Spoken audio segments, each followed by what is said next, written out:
रहमतुल्लाहि व बरकातुहू।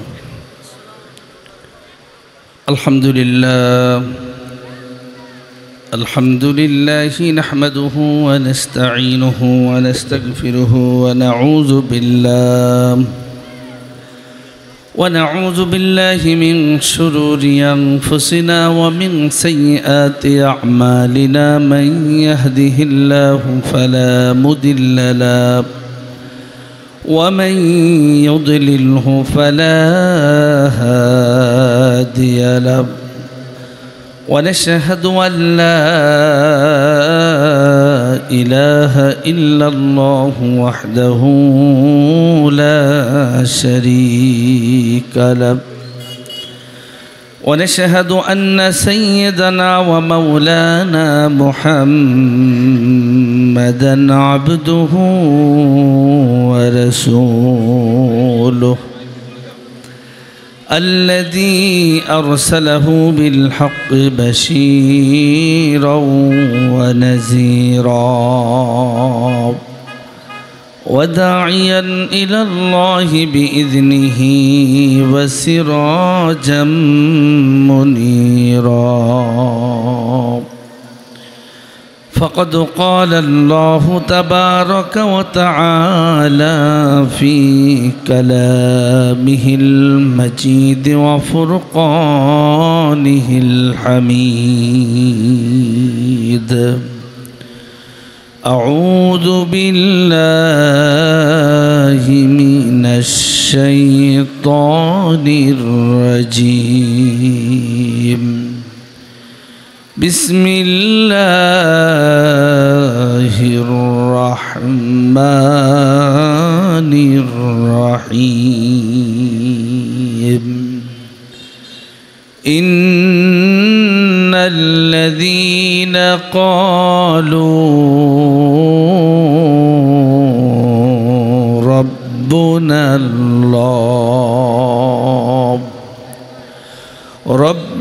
अल्लाहु सुम्मा इस्तक़ामू ततनज़्ज़लु अलैहिमुल मलाइका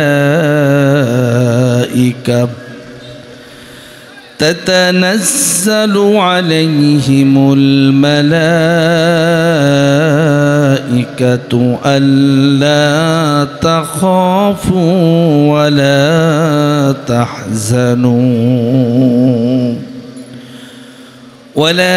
तहज़नू व अबशिरू बिलजन्नतिल्लती कुन्तुम तुअदून। वक़ाल तआला इन्नल्लाह व मलाइकतहु युसल्लूना अलन नबी या अय्युहल्लज़ीना आमनू सल्लू अलैहि व सल्लिमू तस्लीमा। अल्लाहुम्मा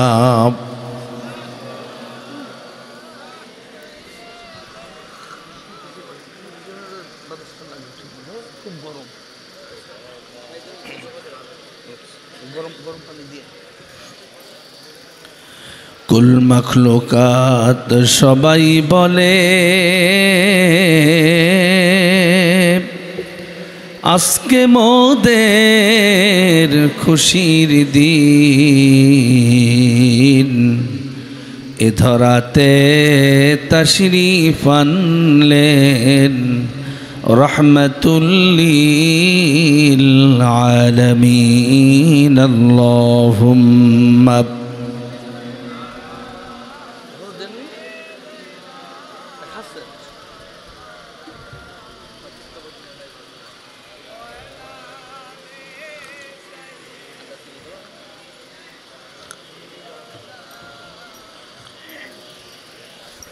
সকলে বলি সাল্লাল্লাহু আলাইহি ওয়াসাল্লাম।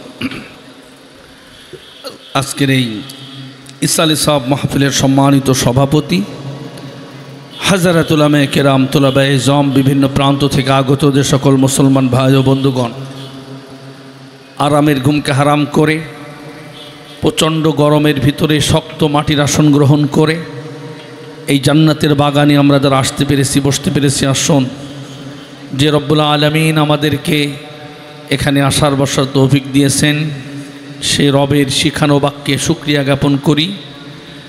সকলেই আকাশ বাতাস মুখরিত করে রাতের নিস্তব্ধতাকে ভঙ্গ করে গর্জন করে বলি আলহামদুলিল্লাহ। প্রাণ ভরে বিশ্ব নবীর প্রতি দুরূদ ও সালাম পেশ করছি, যিনি আল্লাহর সৃষ্টির সেরা আকর্ষণ, যিনি বিশ্বসভার সভাপতি, যিনি সৈয়দুল কাউনাইনি ওয়াস সাকালাইন, যিনি রহমাতুল্লিল আলামিন, যিনি আল্লাহর জমিনে আল্লাহর দ্বীন প্রতিষ্ঠা করতে গিয়ে তায়েফে রক্ত দিয়েছেন, যিনি খুনঝরা উহুদের ময়দানে দান মোবারক শহীদ করেছেন, কিয়ামতের কঠিন ময়দানে যিনি উম্মাতি উম্মাতি বলে কাঁদবেন, সাদিপুরের একখণ্ড জমিনের উপরে বসে সেই হাজার হাজার দূরে থাকা আমাদের সেই প্রাণের নবীর প্রতি প্রাণ ভরে দুরূদ ও সালাম পেশ করছি। সকলে পড়ছি সাল্লাল্লাহু আলাইহি ওয়াসাল্লাম।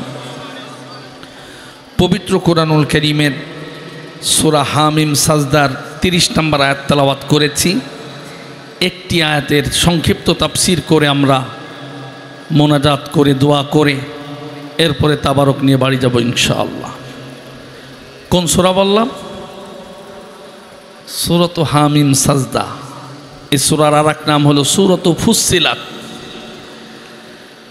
যেই সূরাটার তাফসীর শুনবেন আপনারা, কোন সূরা? আদা হয় না, হামিম সাজদা 30 নম্বর আয়াত। আল্লাহ পাক বলেন, ইন্নাল্লাযীনা ক্বালু রাব্বুনাল্লাহু সুম্মাস্তাকামু তাতানাজ্জালু আলাইহিমুল মালায়েকা। নিশ্চয় যারা বলবে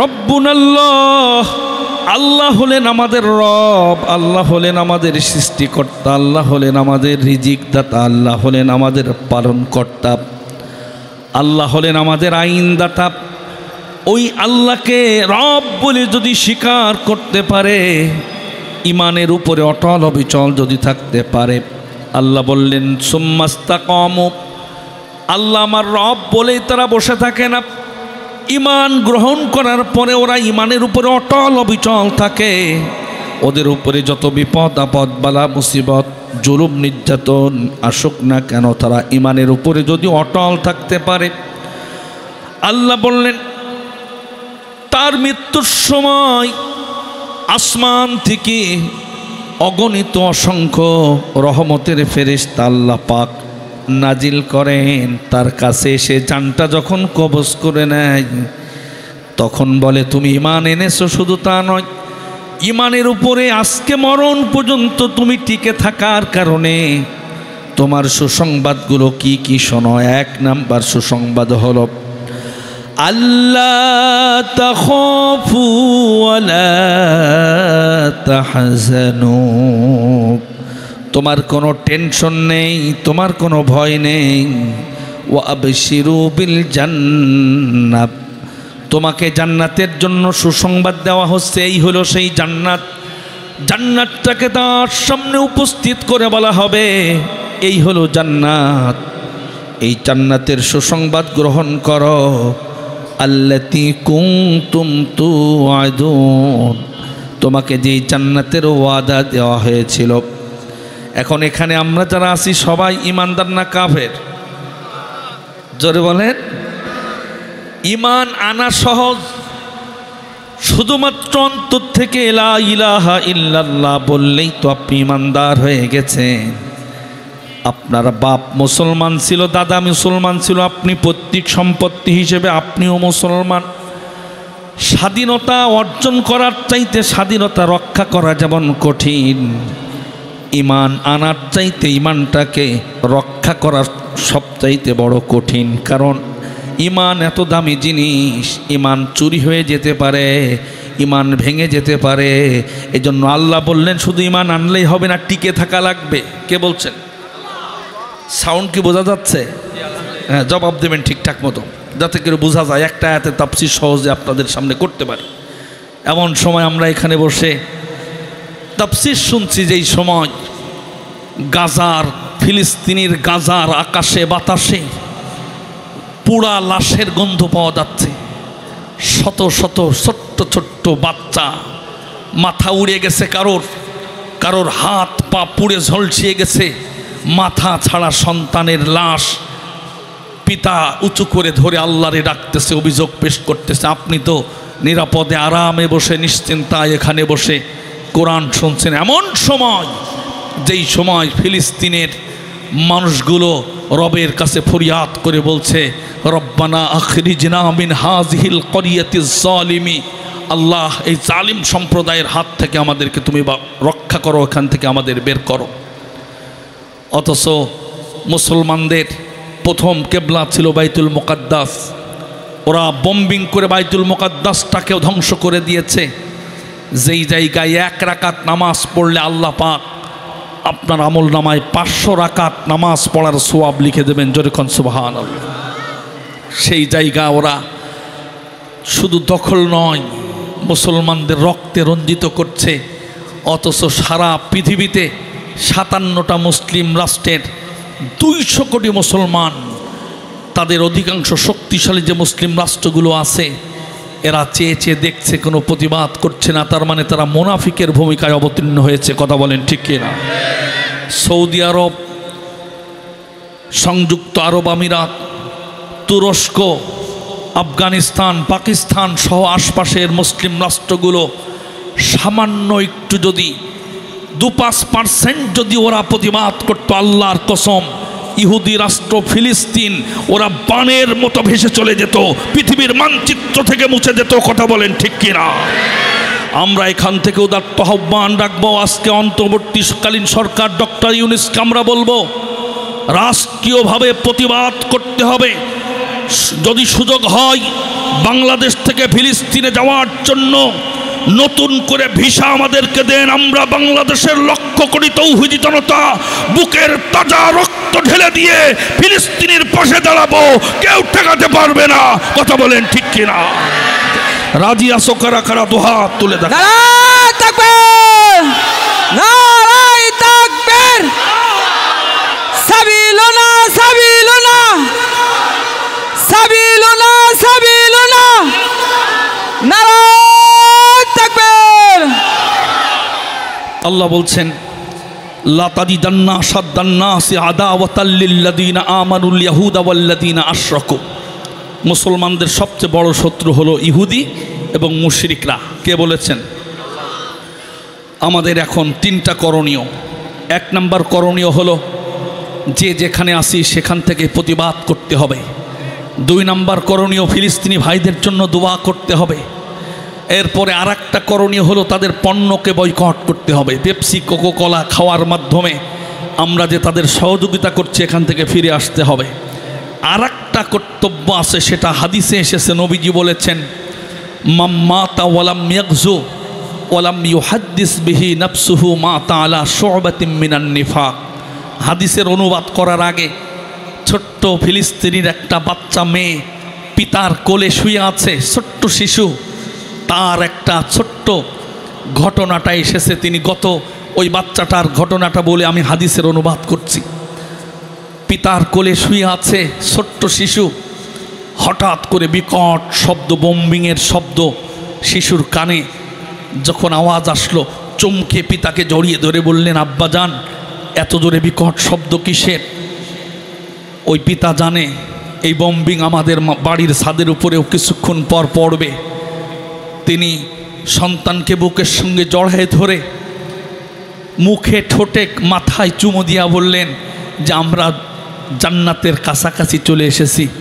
মা গো, জান্নাতে আমাদেরকে সংবর্ধনা জানানোর জন্য আতশবাজি দিয়ে জান্নাতের ফেরেশতারা পটাশ পটাশ শব্দ করে আমাদেরকে জান্নাতের অভ্যর্থনা জানানোর জন্য, এটা জান্নাতের আতশবাজি। ছোট্ট বাচ্চা, ও তো বোঝে না, কিছুক্ষণের ভিতরে ওর নিথর দেহটা থেকে প্রাণ পাখি উড়ে যাবে। তিনি বললেন, আব্বা জান্নাতে গিয়ে কি করব? পিতা বললেন, জান্নাতে গিয়ে আমরা সবুজ পাখি হয়ে আমরা ডানা দিয়ে উড়ে উড়ে জান্নাতের যেখানে ইচ্ছা আল্লাহর জান্নাতে ঘুরে বেড়াবো। পিতা বললেন, চোখের পানি, ছোট্ট বাচ্চা মেয়েটার চোখ দিয়ে পানি পড়ছে আর বলছে, আব্বাজান আমি এই মুহূর্তে জান্নাতে যেতে চাই। বলার কিছুক্ষণ পরে এই যে গত দুদিন আগে যে বড় বম্বিং হয়েছে, সেই বাচ্চা সহ পরিবারের সবাই আল্লাহর ডাকে সাড়া দিয়ে অলরেডি আল্লাহর জান্নাতে চলে গেছে। অথচ এইভাবে আমাদের চোখের সামনে হারিয়ে যাচ্ছে, আর মুসলিম বিবেক চুপ করে বসে আছে। এজন্য আমরা যে যেখান থেকে আছি, নবীজির হাদিস এটা হলো, মাম্মাতা ওয়ালাম ইয়াগজু ওয়ালাম ইউহাদ্দিস বিহি নাফসুহু মা তাআলা শুবাতিম মিনান নিফাক। কেউ যদি মরে যায়, কোনো মানুষ যদি মরে যায়, মরার আগে কোনো দিন যদি সে আল্লাহর রাস্তায় জিহাদ করবে, এই চিন্তা চেতনা যদি তার ব্রেনে কোনো দিন না আসে, তার অন্তরের ভিতরে এই কামনা নেই যে সে জিহাদের ময়দানে যাবে, এরকম চিন্তা চেতনা নেই, নবীজি বললেন মা তাআলা শুবাতিম মিনান নিফাক। জিহাদের টেন্ডেন্সি, তামান্না কারো হৃদয়ে যদি না থাকে, ওই লোকটা মরে গেলে ওর মরণ হবে মুনাফিকের মরণ। জোরে কর নাউজুবিল্লাহ। এরকম মুনাফিক আমাদের দেশে আছে না নেই? জিহাদের কথা শুনলে পাতলা পায়খানা শুরু হয়ে যায়, আছে না নেই? জিহাদের কথা শুনলে বিরোধিতা করে, আছে না নেই? অথচ নবীজি বলছেন, তোর নামাজ রোজা হজ যাকাত করার পরেও জিহাদের তামান্না যদি অন্তরে না থাকে, মরে যাবা, মুনাফিকের মরণ হবা। আর মুনাফিক হয়ে মরলে জাহান্নামের সবচাইতে তলানিতে থাকতে হবে। তোমার চেয়ে 1 ডিগ্রি উপরে ফিরাউন, আবু জেহেল, আবুল আহাব থাকবে, তাদের চাইতেও তুমি খারাপ হবা। কোরআন এবং হাদিস সেটা বলছে। এজন্য যদি কখনো ইসলাম বিজয়ী করার জন্য ডাক আসে, ফিলিস্তিনের উদ্ধারের জন্য ডাক আসে, তাহলে আমরা বাংলাদেশ থেকে কারা কারা জিহাদের ময়দানে অংশগ্রহণ করতে রাজি, দুহাত তুলে আরেকবার দেখতে চাই। নারায়ে তাকবীর, নারায়ে তাকবীর। দিন ইসলামের শত্রুরা, ফ্রি ফ্রি ফিলিস্তিন, ফ্রি ফ্রি ফিলিস্তিন, জিন্দাবাদ জিন্দাবাদ। আমার ভাইয়েরা, আমি যেই সূরার আয়াত পড়েছি, আয়াতের সংক্ষিপ্ত তাফসীর, অনেক রাত হয়ে গেছে, আমার টাইমটা বলে দিলে আমি সেইভাবে আলোচনা করব। কয়টায় শেষ? 12টা। আচ্ছা, আল্লাহ বলেছেন ঈমান আনতে হবে। আমার রব আল্লাহ এটা বলার পরে ঈমানের উপরে টিকে থাকতে হবে। আজকে ঈমানের উপরে টিকে থাকার ওয়াজ করব। ঈমানের উপরে টিকে থাকার ওয়াজ। আপনারা কি ঈমানের উপরে টিকে থাকতে চান? নবীজির একজন সাহাবী ঈমানের উপরে টিকে ছিল, জিহাদের ময়দানে গিয়ে যুদ্ধ করছে। ঈমান কি জিনিস? কাফেরদের সাথে যুদ্ধ করতে করতে হঠাৎ করে কাফেরদের আঘাতে তার শরীর ক্ষতবিক্ষত হয়ে গেছে, এখনও শহীদ হয়নি। মৃত্যুর যন্ত্রণা সহ্য করতে না পেরে সে জিহাদের তরবারিটা উল্টা দিকে করে, বাট যেদিকে সেদিকে মাটির ভিতরে ঢুকাইয়া দিয়া ছুরি এইভাবে সোজা করে মাটিতে পুঁতে তার উপরে নিজে ঝাঁপায়া পড়ে আত্মহত্যা করে সে মরে গেছে। অন্যান্য সাহাবাগণ বুঝতে পারেন নাই, সবাই বলছে জান্নাতি, এ জান্নাতে যাবে, কারণ কাফেরদের সাথে যুদ্ধ করে সে শহীদ হয়েছে। নবীজি বললেন না, এই ব্যক্তি তার জাহান্নামী। একজন জবাব দিয়ে বললেন যে এই সাহাবী যুদ্ধে কাফেরদের আঘাতে শহীদ হয়নি, শহীদ হওয়ার কাছাকাছি ছিল। শরীরের ভিতরে যখন কাটা জায়গা থেকে হালকা যন্ত্রণা শুরু হয়েছে, কষ্ট সহ্য করতে না পেরে সে আত্মহত্যা করে মরে গেছে। বলেন তো, সে একদম মৃত্যু পর্যন্ত ঈমানের উপরে টিকে থাকতে পেরেছে? নবীজির হাতে হাত দিয়ে একজন কালিমা পড়েছিলেন, মুসলমান হয়েছিলেন, কিন্তু সেই লোকটা মক্কা থেকে মদিনায় হিজরতও করেছেন, কিন্তু হিজরত করার পরে শয়তানের ধোকায় পড়ে সে ওখান থেকে পালিয়ে এসে নবীজির বিপক্ষে চলে গেছে। পরবর্তীতে নবীজির বিরুদ্ধে কুৎসা রটনা করেছে। নবীজি তাকে মক্কা বিজয়ের দিন হত্যা করে দুনিয়া থেকে বিদায় করে দিয়েছেন। দিনের উপরে টিকে থাকতে পারে না। এজন্য ঈমানের উপরে টিকে থাকার জন্য আল্লাহর কাছে দোয়া করতে হবে, কারণ কলবটা রব্বুল আলামিন যখন তখন ঘোরায় দিতে পারেন। এজন্য ঈমানের উপরে টিকে থাকার জন্য একটা দোয়া নবীজি শিখিয়েছেন, ইয়া মুসাব্বিতাল কুলুব সাব্বিত কলবি আলা দীনি। এই দোয়াটা নবীজি শিখিয়েছেন, আল্লাহ তুমি আমার কলবটাকে ঈমানের উপরে অটল অবিচল রেখো। ঈমানের উপরে অটল অবিচল থাকতে হলে যে সমস্ত নীতিমালা আছে তার থেকে আমি মাত্র 10টা নীতিমালা আপনাদের সামনে পেশ করব। যেই অপরাধী হলে আপনার আর ঈমান নেই, ঈমানের থেকে আপনি খারিজ হয়ে গেছেন, আপনি ঈমানের নীতিমালা ভঙ্গ করেছেন, আপনি আর ঈমানের উপরে মৃত্যুবরণ করতে পারবেন না। মরার সাথে সাথে জাহান্নাম আপনার জন্য ওয়াজিব হয়ে যাবে। 10টা নীতিমালা সংক্ষেপে বলে মুনাজাত করব, কষ্ট হবে আপনাদের। এক নাম্বার, ইমানকে ঠিক রাখতে হলে, ইমানের উপর অটল অবিচল থাকতে হলে কোরআনুল কারীমের 6666 আয়াত যেটা আমরা বলি, সমস্ত আয়াতগুলোকে মনে প্রাণে মানতে হবে, বিশ্বাস করতে হবে।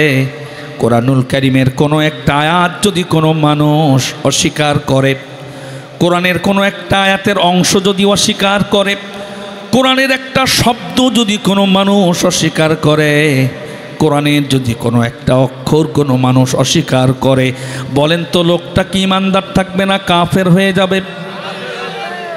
আমার ভাইয়েরা, কোরআন এক নাম্বার নীতিমালা, কোরআনের যত আয়াত আছে, যত শব্দ আছে, যত অক্ষর আছে, সবগুলো মনে প্রাণে বিশ্বাস করতে হবে, সন্দেহও করা যাবে না।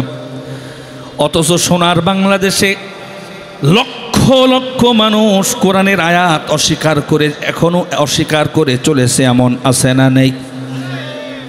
আপনাদের জবাব দিতে কষ্ট হচ্ছে, তাই তো? খিদে লেগে গেছে আপনাদের। কোরআনের আয়াত অস্বীকার করা লোক আছে না নেই? যেমন একটা 17 বছর ধরে সবচেয়ে বেশি অস্বীকার যেটা করা হয়েছে সেটা হলো সূরা হাজের শেষ আয়াত, 78 নম্বর আয়াত। তার নাম কি? সবাই বলেন, জোরে বলেন। যারা বলছেন না, চোখ মুখ বন্ধ করে আছেন, তাদের অন্য কোনো আব্বা আছে নাকি? আল্লাহ বলেছেন মিল্লাতা আবিকুম ইব্রাহিম, আমি আল্লাহ বলে দিলাম ইব্রাহিম তোর জাতির পিতা। এখন কেউ যদি ইব্রাহিমরে সরায় দিয়ে মনে করেন এই এলাকার যে আমাদের মেহেরুল্লাহ ভাই এখানে বসেছিল, ওরে যদি এই এলাকার জাতির পিতা বানায় দেওয়া যায়, তাহলে আল্লাহর আয়াত কি স্বীকার হইল না অস্বীকার করা হয়ে? কথা কন না কেন? সোনার বাংলাদেশে এই অপরাধ তো কেউ করিনি।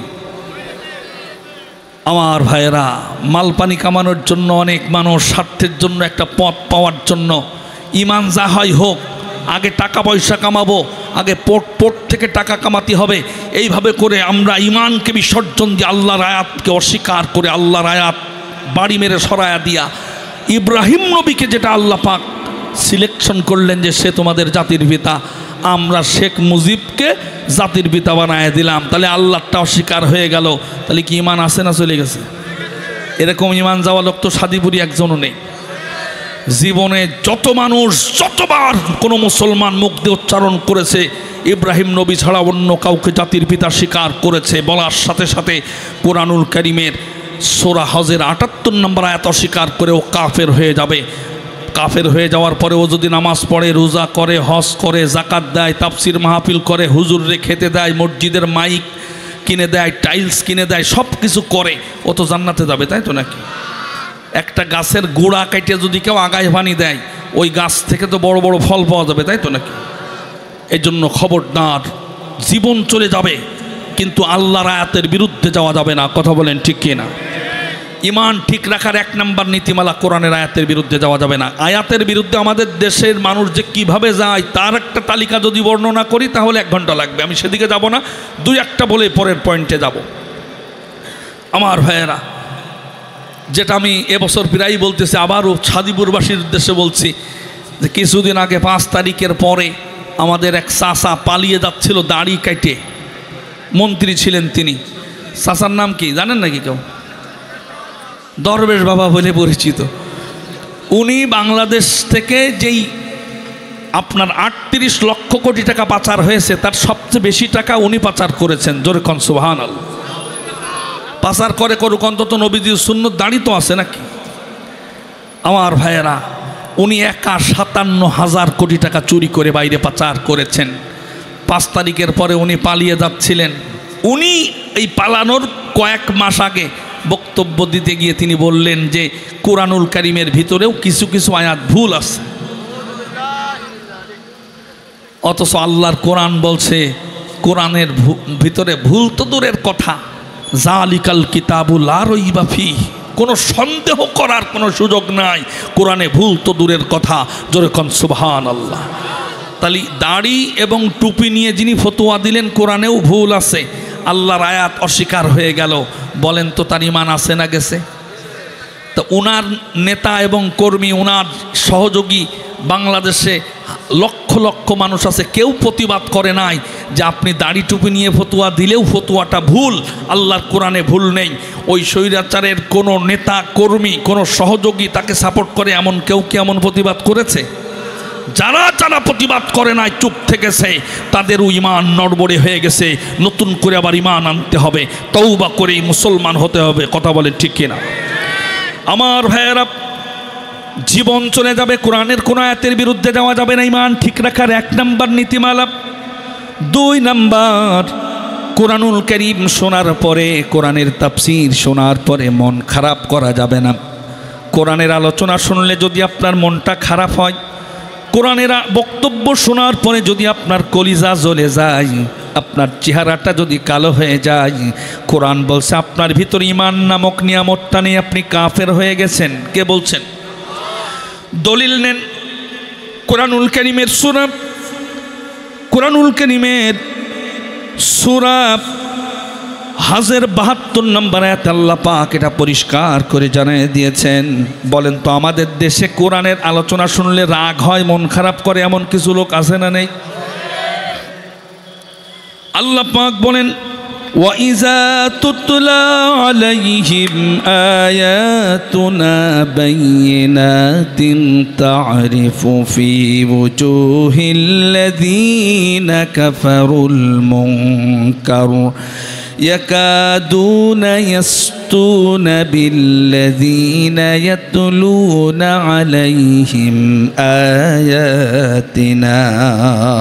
একটু জোরে বলা যাবে কি আল্লাহু আকবার? আরো জোরে কোন আল্লাহু আকবার।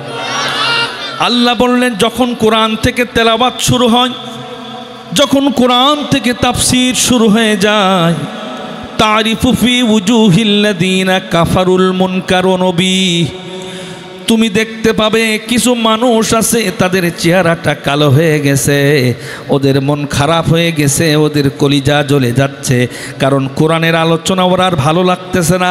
ও নবী, এমন যদি আপনি দেখেন বুঝবেন তারিফু ফি উজুহিল্লাযীনা কাফারু, তাহলে বুঝবেন ও হলো কাফের। কে বলছেন? এরকম কাফের এই এলাকায় আছে না নেই? কোরআনের আলোচনা শুনলে ইমানদারের ইমান বাড়বে। আপনি যদি কোরআনের আলোচনা শুনলে আপনার মন ভালো লাগে, খুশি খুশি লাগে, তাহলে বুঝবেন আপনি ইমানদার। আর যদি রাগ হয়, আল্লাহর কথাই রাগ হলে, তাহলে বোঝা যাবে তোমার নিয়ামতের ব্যাটারির ভোল্টেজ শেষ হয়ে গেছে।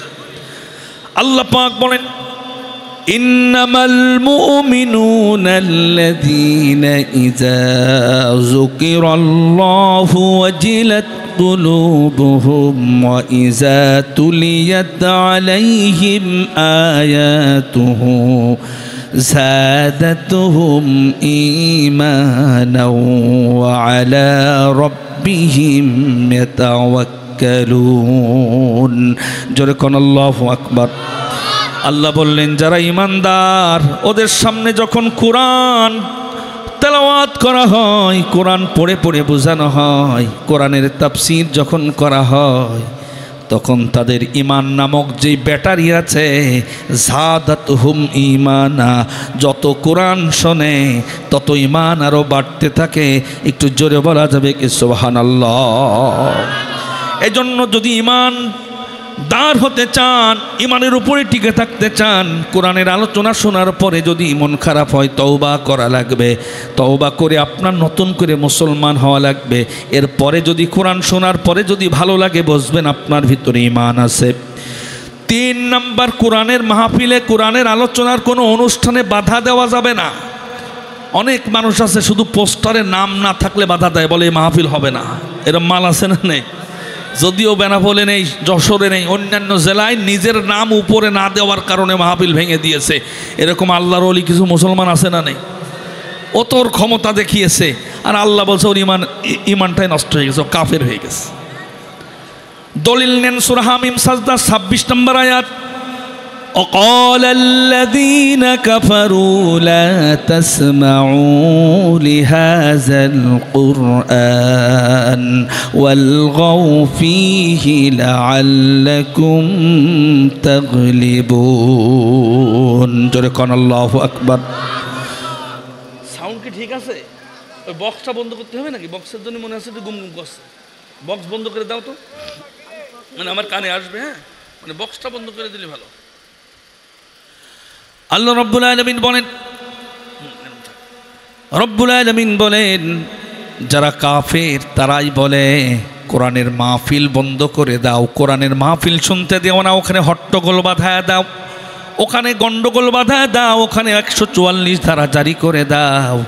এভাবে করে যারা কোরআনের মাহফিলে বাধা দেবে, কোরআন বলছে তারা কাফের, ওদের কোনো ঈমান নেই, ওদের ঈমান নষ্ট হয়ে গেছে। বলেন তো গত 17 বছরে কোরআনের মাহফিল দেশে বন্ধ হয়েছে না হয় নাই? কি 5টা না 10টা? লক্ষ লক্ষ মাহফিল বাহাদুরি দেখায়া বন্ধ হয়েছে। বেনাপোল শহরেও অসংখ্য মাহফিল, আমার মাহফিলও বন্ধ হয়ে গেছে।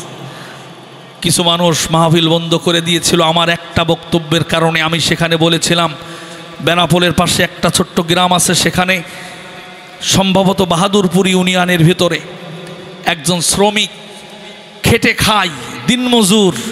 আমি রেল স্টেশনের মাহফিলে সেদিন বলেছিলাম 6 মাস সেই দিনমজুরকে বিনা অপরাধে যেই লোকটাকে ধরে 6 মাস জেলখানায় ঢুকানো হলো, সেই লোকটা যদি কাজ করে তাহলে তার বাড়িতে বাজার হয়, তা না হলে ছোট ছোট বাচ্চারা না খেয়ে তাদের সময় কাটে।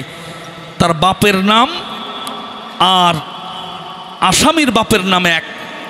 এই বাপের নাম মিল থাকার কারণে আসামি ধরতে গিয়েছিল বেনাপোল থানা থেকে, তাদেরকে ধরতে গিয়ে আসামিরে ধরতে পারে নাই, বাপের নাম মিল থাকায় তারে ধরে নিয়ে গেছে।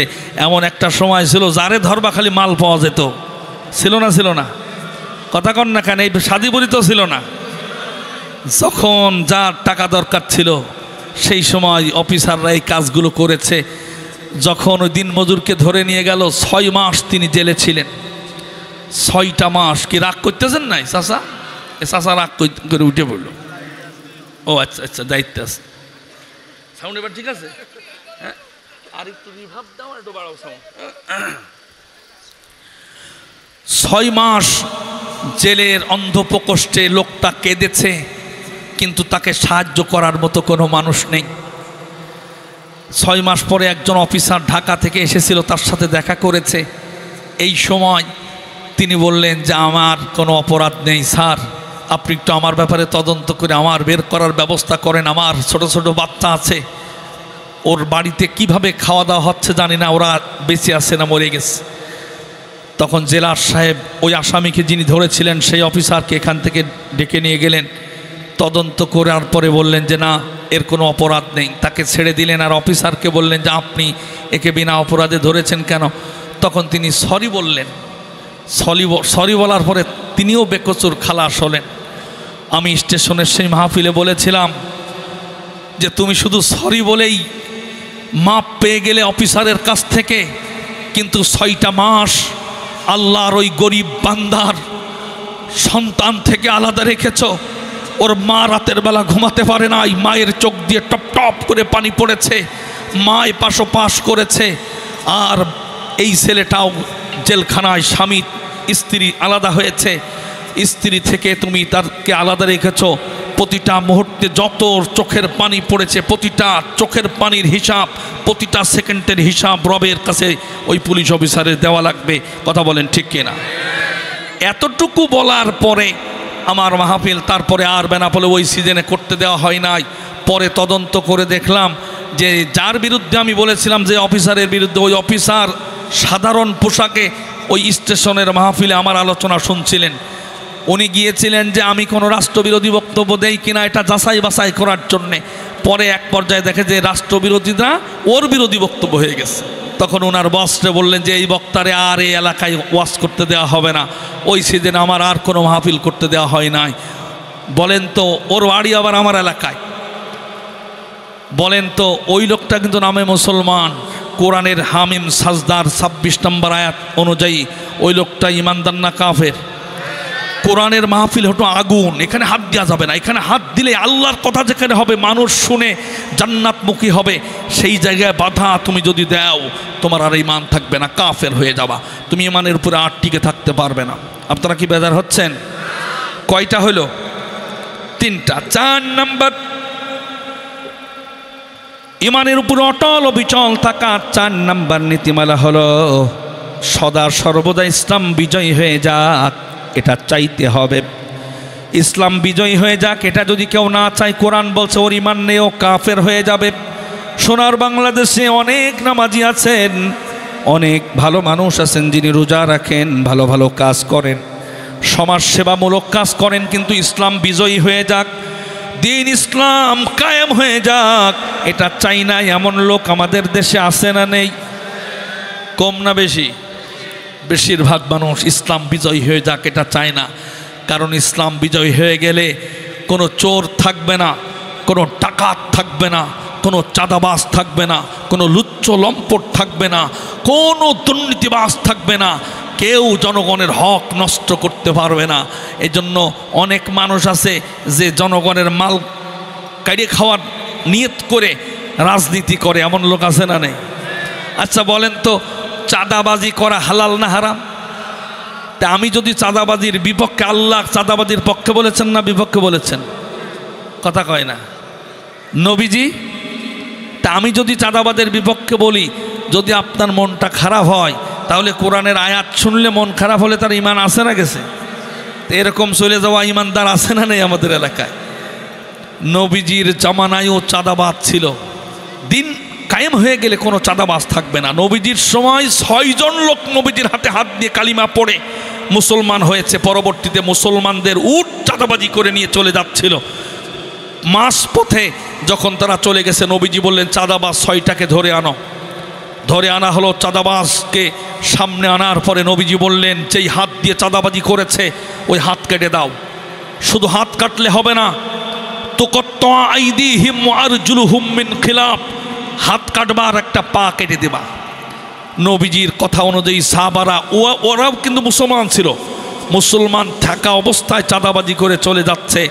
নবীজি তার হাত এবং পা 6 জনেরই কেটে দিতে বললেন, কারণ এটা হলো চাঁদাবাজের শাস্তি। এবং রাখালকে হত্যা করে চলে যাচ্ছিল, ওই রাখালকে হত্যা করেছিল সুই গরম করে, বড় মোটা সুই, বাস্তা সেলাই করা সুই, কি বলে ওই সুইটারে? হ্যাঁ, উল সুই। ওই সুই আমাদের বাঁশসুই বলে।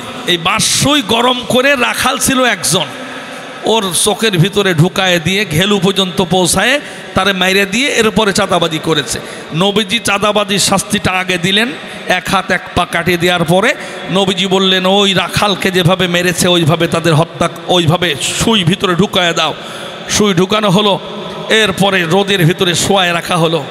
উত্তপ্ত সূর্যের তাপে আর হাত পা কাটা, ছটফট করতে করতে 6 জন দুনিয়া থেকে বিদায় নিয়ে চলে গেল। সঙ্গে সঙ্গে আল্লাহ পাক সূরা মায়েদার একটা আয়াত নাজিল করে নবীজিকে ধন্যবাদ জানালেন আর বললেন, আপনি যে শাস্তি দিয়েছেন ইয়া রাসূলুল্লাহ, কিয়ামত পর্যন্ত চাঁদাবাজকে ঠান্ডা করার জন্য এই আয়াত যথেষ্ট। এই বলে আল্লাহ পাক আয়াত নাজিল করলেন, ইন্নামা জাযাউল্লাযীনা ইউহারিবুনাল্লাহা ওয়া রাসূলাহু ওয়া ইয়াসআউনা ফিল আরদি ফাসাদান আন ইউকাত্তালু আও ইউসাল্লাবু আও তুকাত্তা আইদিহিম ওয়া আরজুলুহুম মিন খিলাফিন আও ইউনফাউ মিনাল আরদ। ও নবী, এটাই হবে চাঁদাবাজের শাস্তি। চাঁদাবাজি 4 ধরনের হয়, 4 ধরনের শাস্তি এই আয়াতের ভিতরে আল্লাহ পাক দিয়ে বললেন, এই আয়াত মুসলমানেরা যদি পালন করতে পারে ওই এলাকায় আর চাঁদাবাজ থাকবে না। তো চাঁদাবাজ কি ভালো জিনিস না খারাপ জিনিস? কিছুদিন আগে বাংলাদেশের একজন নেতা বলেছে যে বাংলাদেশ তো গরিব রাষ্ট্র, অনেকেই বেকার, বসে থাকার চাইতে চাঁদাবাজি করে, এটা আমাদের দেশ থেকে কখনো নির্মূল হবে না, এ বন্ধ হবে না, এটা এখনও চলছে, ভবিষ্যতেও চলবে, চলতেই থাকবে। যেরকম সুবহানাল্লাহ।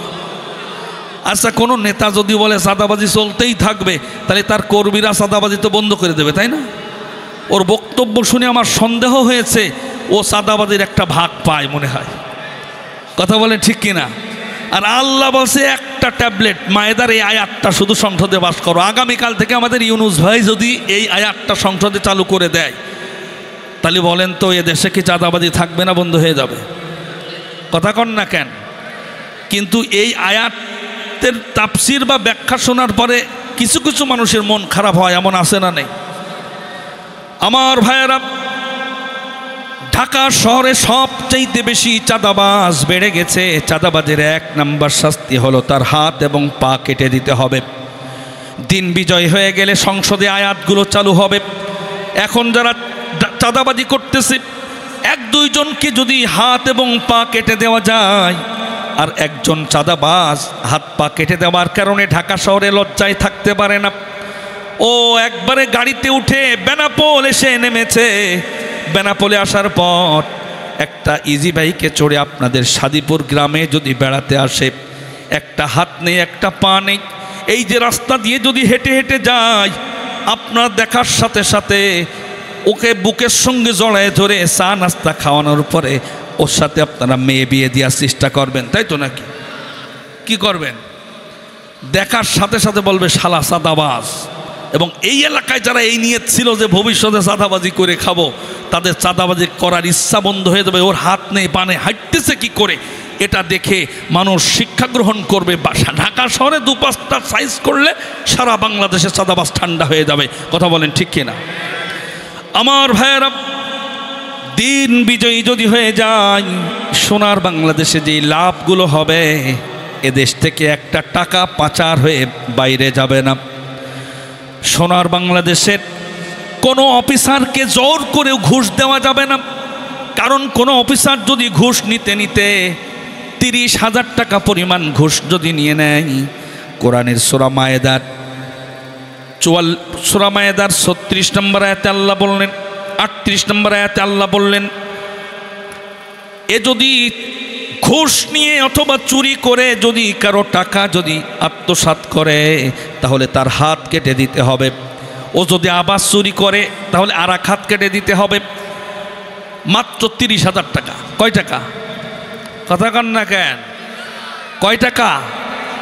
তাহলে ওই যে সালমান এফ রহমান যে আমাদের টাকা চুরি করে বাইরে পাচার করেছে 57,000 কোটি টাকা, 30,000 টাকায় যদি এক হাত কাটা পড়ে, তাহলে ওর তো কাটা পড়বে না কিছু নাকি? আমার ভাইয়েরা, যদিও আবার চুরি করে 10,000 করে 3 কিস্তিতে যদি আবার 30,000 টাকা পরিমাণ যদি কোনো মূল্য চুরি করে বা 30,000 টাকা যদি চুরি করে, কোরআন বলছে তার হাতটা কেটে দাও। আর আমাদের ইউনুস ভাই যদি আয়াতটা আগামীকাল থেকে সংসদে চালু করে, বাংলাদেশের কোনো অফিসার টাকা চুরি করতে পারবে না। কোনো মানুষ কোনো অন্যায়ভাবে কারোর টাকা পয়সা চুরি করে আত্মসাৎ করতে পারবে না। কোনো অফিসারকে জোর করে ঘুষ দেওয়া যাবে না। কাউকে যদি বলা হয় তুই এত টাকা দেবো চুরি করে আন, বলে পারলে তুই যা, আমি হাত হারালে হাত আর পাবো না। এই জন্য আল্লাহ জানেন কোন আয়াত দিয়ে কিভাবে চোরকে ঠান্ডা করা যায়, কিভাবে ডাকাতকে ঠান্ডা করা যায়, কিভাবে দুর্নীতিবাজকে দমন করা যায়, কিভাবে সন্ত্রাসকে দমন করা যায়, আল্লাহ চাইতে কেউ ভালো জানে না। এজন্য আল্লাহ পাক সমস্ত আয়াতগুলো আমাদের জন্য নাজিল করে সমাজটাকে ঠান্ডা রাখার জন্য সমস্ত আয়াতগুলো নাজিল করেছেন। আমার ভাইয়ের এই পয়েন্টের উপর আলোচনা করলে অনেক সময় লাগবে। যদি সোনার বাংলাদেশে দিন কায়েম হয়ে যায়, কি কি পরিস্থিতি হবে শেষে যদি সময় পাই বলবো। এখন আস্তে করে বলেন, দিনের বিজয় যারা চায় না তারা কি ইমানদার না কাফের? আল্লাহ নবীজির 1.5 লক্ষ সাহাবী ছিল, সব সাহাবী দিনের জন্য জীবন পর্যন্ত কোরবান করেছেন, সবাই জিহাদে অংশগ্রহণ করেছেন দিনকে প্রতিষ্ঠা করার জন্যে। আর আমরা শুধু নামাজ পড়াটাকেই দিন মনে করি, অনেকে রোজা রাখাটাকেই দিন মনে করি। অথচ দিন বিজয়ী করার জন্যে তোমার যদি কোনো টেন্ডেন্সি ভূমিকা না থাকে, তাহলে তুমি আর ইমানদারদের কাতারে থাকতে পারবা না। কোরআনে দলিল আছে, দলিল নাও। হুয়াল্লাযী আরসালা রাসূলাহু বিল হুদা ওয়া দীনিল হক লিইয়ুযহিরাহু আলাদ-দীনি কুল্লিহি ওয়ালাউ কারিহাল মুশরিকুন। আল্লাহ পাক বললেন, ও নবী, আপনার কাছে দিন দিয়ে পৃথিবীতে পাঠাইছি, তার কারণ হলো আপনি দিনকে বিজয় করবেন।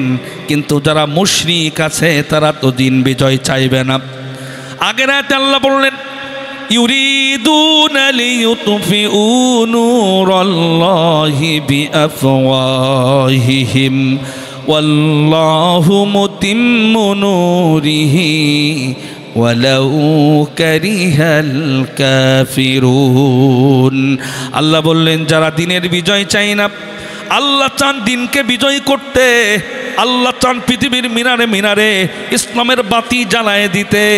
আল্লাহ বলছেন, ওয়ালাউ কারিহাল কাফিরুন, যারা কাফের যারা ইমানদার না, যারা কাফের, তারা চায় না যে দিন বিজয়ী হয়ে যাক। অথচ বাংলাদেশের অনেক মানুষ এই আয়াত দ্বারা কিয়ামতের মাঠে কট খেয়ে যাবে। কথা বলেন ঠিক কিনা? আমার ভাইয়েরা, আল্লাহ নবীজির আপন চাচা হযরতে হামজা রাদিয়াল্লাহু তাআলা আনহু দিনকে বিজয়ী করার জন্যে উহুদের ময়দানে যখন চলে গেলেন, নবীজি 1000 সাহাবী নিয়ে এসেছিলেন দিনকে বিজয়ী করার জন্যে। নবীজির মাঝপথ থেকেই 300 মুজাহিদ কেটে পড়ল একজন মুনাফিকের দ্বারা প্ররোচিত হয়ে 300 মুজাহিদ কেটে পড়ল। উহুদের ময়দানে মাত্র 700 মুজাহিদ ছিল নবীজির সাথে দিনকে বিজয়ী করার জন্যে। কতজন? ঘুমাচ্ছেন আপনারা? পিছন থেকে শোনো, বোঝা যাচ্ছে কথা? কতজন সাহাবী ছিল? 700 জন মুজাহিদ ছিল দিনকে বিজয়ী করার জন্যে। তারা জীবনটাকে বিসর্জন দেওয়ার জন্যে তারা মদিনা থেকে চলে এসেছেন উহুদের ময়দানে। সেখানে ছিলেন নবীজির আপন চাচা হযরতে হামজা রাদিয়াল্লাহু তাআলা আনহু। উনি দিনকে বিজয়ী করার জন্য ময়দানে একটা জায়গায় দায়িত্বরত আছেন। হঠাৎ করে কে যেন বলা বলি করতেছে, মুহাম্মদ দুনিয়া থেকে বিদায় নিয়ে চলে গেছে, কুতিলা মুহাম্মদ, মুহাম্মদ আর নাই। এটা বলার কারণ হলো নবীজিকে ইবনে কিমিয়া নামে একজন কাফের ছিল, নবীজির মাথার উপরে বড় একটা পাথর নিক্ষেপ করেছে। নবীজির মাথার হেলমেট ভেঙে গেল, লোহার কড়া মাথার ভিতরে 1.5 ইঞ্চি পরিমাণ ঢুকে গেল। আর একটা আঘাত করেছে, নবীজি আরো রক্তাক্ত হলেন।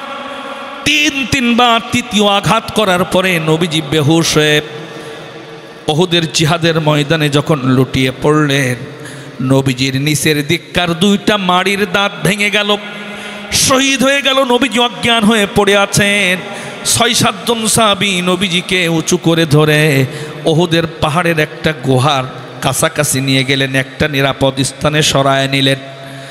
কাফেররা এটা দেখে মনে করেছে মুহাম্মদকে যে এইভাবে পাথর মারা হলো, কুতিলা মুহাম্মদ, মুহাম্মদ বোধহয় মরে গেছে, দুনিয়া থেকে বিদায় নিয়ে চলে গেছে। নবীজির আপন চাচার কানে যখন আওয়াজ আসলো কুতিলা মুহাম্মদ, নবীজির আপন চাচা হামজা রাদিয়াল্লাহু তাআলা আনহু বরদাস্ত করতে পারেন নাই। তরবারিটা নিয়ে দৌড় শুরু করেছেন কাফেরদের সাথে যুদ্ধ করার জন্যে। আমার ভাতিজা যদি বেঁচে না থাকে, মুহাম্মদ যদি বেঁচে না থাকে, যুদ্ধ করে কি করব? বেঁচে থেকেই বা কি লাভ হবে? পিছন দিক থেকে দৌড়ানো দেখে একজন সাহাবী জামা টেনে ধরে বললেন, ও হামজা, কোথায় এত জোরে ক্ষিপ্র গতিতে যাও? বলে, যুদ্ধ করতে যাচ্ছি, তোমরা কেন থেমে আসো? বলে, নবীজি তো নাই, যুদ্ধ করব কার জন্যে? যেই নবীজির জন্য যুদ্ধ করতে আসলাম তিনিই তো নাই, বেঁচে থেকে কি যুদ্ধ করে কি লাভ হবে? হযরতে হামজা বললেন, আমার কলিজার ভিতরে আর সহ্য হচ্ছে না। যারা আমার ভাতিজাকে দুনিয়া থেকে বিদায় করে দিয়েছে, তাদের সাথে বোঝাপড়া না করা পর্যন্ত আমি আমির হামজারে কেউ থামাতে পারবে না। তিনি আবার জামাটা ছড়ায় যুদ্ধের ময়দানে রওনা হলেন। এক এক করে 11 জন কাফেরকে নিজে এক হাতে তরবারি দিয়ে আঘাত করে শরীর থেকে মাথা আলাদা করে দিলেন। 11 জন তার সামনে দাঁড়াতে পারে নাই। এমন সময় একজন জুবাইর ইবনে মুতাম নামে একজন কাফের ছিল। বদরের যুদ্ধে তার একটা আত্মীয় মারা যাওয়ার কারণে তার হামজার উপরে রাগ ছিল, কারণ হামজা রাদিয়াল্লাহু তাআলা ওই জুবাইর ইবনে মুতামের এক আত্মীয়কে তিনি বদরের যুদ্ধে কতল করেছিলেন। তার যে দাস ছিল, আফ্রিকার নিগ্রো দাস, নাম ছিল ওয়াসি। তিনি বলেছিলেন, ও ওয়াসি, তুমি তো উহুদের ময়দানে যাও, যদি হামজারে মারতে পারো, হামজারে নবীজির চাচা হামজাকে যদি টার্গেট করি, যদি হত্যা করতে পারো, আমি ওয়াসি তোমাকে সারা জীবনের জন্য মুক্ত করে দেব, স্বাধীন করে দেব, কোনো দিন তোমাকে আর দাস থাকা লাগবে না।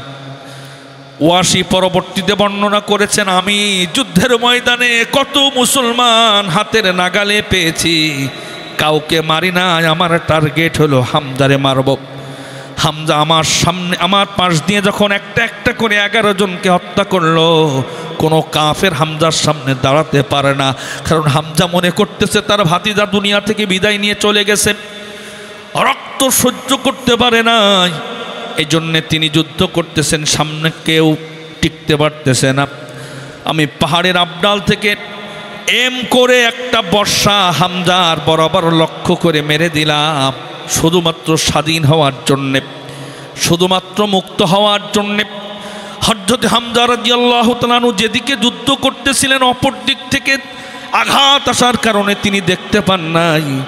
আচমকা বর্ষা শরীরের ভিতরে লাগার সাথে সাথে অপর প্রান্ত দিয়ে বের হয়ে গেল।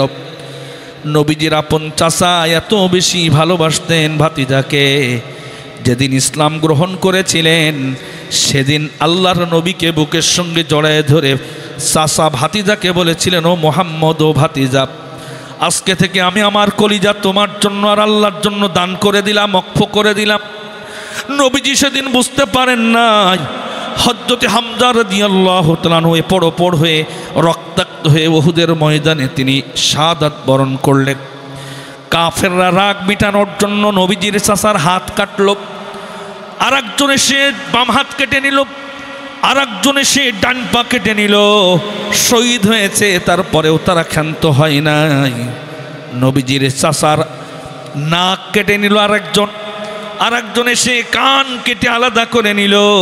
নবীজির চাচার দুইটা কানকে আলাদা করা হয়েছে, নাককে কেটে নেওয়া হয়েছে, হাত কাটা হয়েছে, পা কাটা হয়েছে, 4 হাত পায়ে কেটে আলাদা করেছে। এমনকি তরবারির আগা দিয়ে খুসায়া দুইটা চক্ষু মুবারক কুঠুরি থেকে বাইরে বের করে আলাদা করে দিয়েছে। নবীজির চাচার লজ্জা স্থান পর্যন্ত তারা কেটে আলাদা করে উহুদের ময়দানে ছড়ায় ছিটায় রেখেছে। পরিশেষে আবু সুফিয়ান ছিল কাফেরদের লিডার। তার স্ত্রী বলল, তোমরা তো সব কেটে নিয়েছো, কাটার জন্য একটা অঙ্গ তো আমার জন্য অন্তত রাখতে পারতে, কিছুই তো নাই যে আমি যেটা কাটবো। শয়তান কানে কানে তাকে জানায় দিল সব কিছু। যদি বেঁচে থাকতো হয়তো আমাকে এমন দেখতে, হয়তো এমন হতো, আমাকে এমন ভাবে আদর করতেন। চাচার দিকে তাকায়া পিতা হারানোর বেদনা যিনি ভুলে যেতেন, সে আপন চাচার ক্ষতবিক্ষত লাশ দেখার পর নবীজি বরদাস্ত করতে পারবেন না। এই জন্য লাশটা তোমরা কালো কাপড় দিয়ে ঢেকে দাও। কালো কাপড় দিয়ে লাশ ঢেকে দেওয়া হলো। নবীজি বললেন, এই লাশটা কেন তোমরা ঢেকে রেখেছো, এটা কার লাশ? কোনো সাহাবী কথা বলতে পারে না। হযরতে আবু বকর নরম হৃদয়ের মানুষ, চক্ষু দিয়া টপ টপ করে পানি পড়তেছে। সাহাবীদেরকে জিজ্ঞাসা করলেন, এই লাশটা কার, আমার একটু বলো। কোনো সাহাবী বলে না। সাহাবারা বলতেছে, ইয়া রাসূলুল্লাহ, আপনি অনুমতি দেন, এদেরকে কবরস্থ করে দেই, উহুদের ময়দানে ওদেরকে দাফন করে দেই। নবী বললেন, না, লাশটা কার এটা আমার জানতে হবে, আমার কলিজার ভিতরে কষ্ট হয়। কোন সাহাবী যখন কথা বলে না, নবীজি আবু বকরকে বললেন, আবু বকর, তুমি তো কোনোদিন কোনো কথা আমার কাছে গোপন করো না, আজকে তুমিও তো দেখি চুপ করে আসো, তুমি একটু খুলে বলো এই লাশটা কার। নরম হৃদয়ের মানুষ আবু বকরও বরদাস্ত করতে পারেন নাই। কথা বলা তো দূরের কথা, চোখ দিয়ে টপ টপ করে পানি পড়তে পড়তে উহুদের ময়দান ভিজে যাওয়া শুরু হলো। তিনি বললেন, আপনি অনুমতি দেন, জান্নাতে গিয়ে তাদের লাশ আপনি দেখতে পাবেন, তাদের লাশটা কবরস্থ করে দেয়। নবীজি বুঝতে পারলেন কোন সাহাবী লাশটা দেখুক, নবীজি এটা চান না। নবীজি বললেন, আমি বুঝতে পেরেছি, কেউ তোমরা চাও না লাশটা আমরা দেখি, আমি দেখি।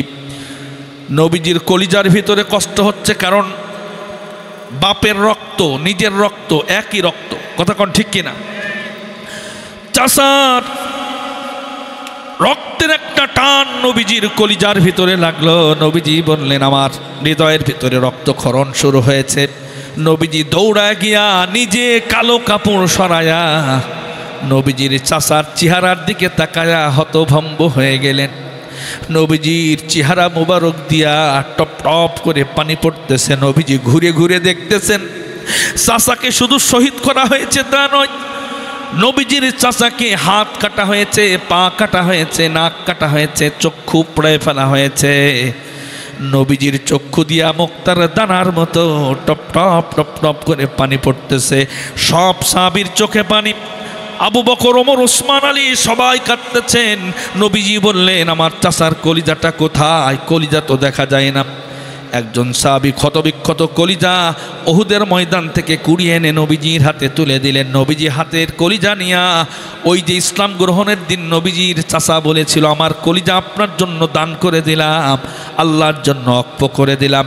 এটা সেদিন নবীজি বুঝতে পারেন না, আজকে নবীজির সেই কথাটা মনে পড়ে গেল।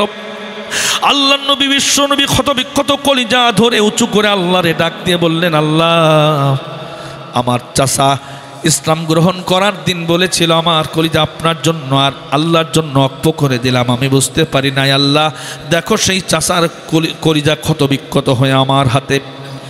সঙ্গে সঙ্গে আরশ আজিম থেকে রব্বুল আলামিন জিবরিল আমিনকে পাঠিয়ে দিলেন, যাও যাও যাও গো জিবরিল, আর দেরি করা যাবে না। তাম পৃথিবীর সমস্ত মানুষের চোখের পানি আমি আল্লাহ বরদাস্ত, সব মানুষের চোখের পানি আমি আল্লাহ বরদাস্ত করতে পারি, কিন্তু আমার রসুলের চোখের পানি আমি সহ্য করতে পারি না। নবীজির চোখের পানি মুছে ফেলার ব্যবস্থা করো। তিনি এসে বললেন, জিবরিল আমিন এসে বললেন, আপনি চোখের পানি মুছে ফেলুন, আপনার চাচাকে আল্লাহ পাক আরশে আজিমে এমনভাবে কবুল করেছেন, এখন থেকে কিয়ামত পর্যন্ত যত মানুষ দিনকে কায়েম করার জন্যে, দিনকে বিজয়ী করার জন্যে, দিনকে এস্টাবলিশ করার জন্যে, দিনকে প্রতিষ্ঠা করার জন্যে যারা যারা জীবন বিসর্জন দেবে, শহীদ হয়ে যাবে, যত মানুষ শহীদ হবে, সব শহীদদের সরদার হিসেবে, সব শহীদদের নেতা হিসেবে আরশে আজিমে আপনার চাচার নামটা আল্লাহ কবুল করে নিয়েছে। জোরে বলা যাবে না সুবহানাল্লাহ? আপনার চাচা সাইয়্যিদুস শুহাদা, সব শহীদদের লিডার হিসেবে আল্লাহ পাক কবুল করে নিয়েছেন আরশে আজিমে। জোরে কোন সুবহানাল্লাহ। নবীজির খুশি, নবীজির চোখের পানি মুছলেন, সাহাবীদেরকে বললেন যে কবর দিয়ে দাও, যে যেখানে শহীদ হয়েছে ওখানে কবর দিয়ে দাও। কবর দিয়ে দেওয়া হলো। সব সাহাবা মন খারাপ করে বসে আছেন। 70 জন মুসলমান দুনিয়া থেকে বিদায় নিয়ে গেছে, উহুদের ময়দানে বসে আছে। এমন সময় আমির হামজার ছোট্ট নাবালক 7-8 বছরের একটা বাচ্চা ছিল, হামজা রাদিয়াল্লাহু তাআলার মেয়ে বাচ্চা। সে ঘুম থেকে উঠে শুনেছে তার আব্বা নাকি মরে গেছে, শহীদ হয়ে গেছে। অন্যান্য খেলার সাথীরা বলেছে তোর বাপের হাত পা সব কেটে দিয়েছে, নাক কাটা হয়েছে তোর বাপের, তোর পিতার চোখ উপড়ায় ফেলা হয়েছে। ছোট বাচ্চা পিতার আদরে বড় হয়েছে, সহ্য করতে না পেরে মদিনা থেকে দৌড়াতে দৌড়াতে উহুদের ময়দানে এসে নবীজির কাছে এসে থমকে দাঁড়িয়ে বললেন, ইয়া রাসূলুল্লাহ, ইয়া হাবিবাল্লাহ, আমি তো ঘুমিয়েছিলাম, ঘুম থেকে উঠে শুনি আমার আব্বাকে নাকি শহীদ করা হয়েছে, আমার আব্বার হাত পা কাটা হয়েছে, নাক কাটা হয়েছে, চক্ষু উপড়ায় ফেলা হয়েছে, আমি একটাবার আমার আব্বারে দেখতে চাই। নবীজির কান্না যে আল্লাহ থামালেন। কবরস্থ করার পরে আবার যেন কাটা ঘায়ে নুনের ছিটা পড়ল। নবীজির কলিজায় আঘাত লাগলো, কারণ তাকে কবর দিয়ে দেওয়া হয়েছে, দেখাবে কি করে? ছোট বাচ্চারে তো বোঝানো যায় না।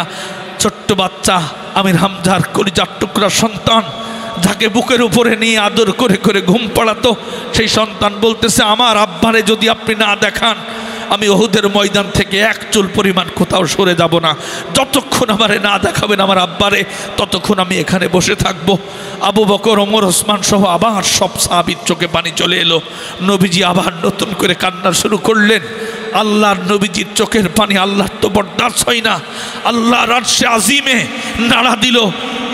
আল্লাহ পাক আবার জিবরিল আমিনকে পাঠিয়ে দিলেন, যাও তাড়াতাড়ি করে আমির হামজা ছোট মেয়ে, ও তো বোঝে না, ওরে কোলে করে নিয়ে আমার নবীজি যেন আসমানের দিকে একটু তাকাতে বলে।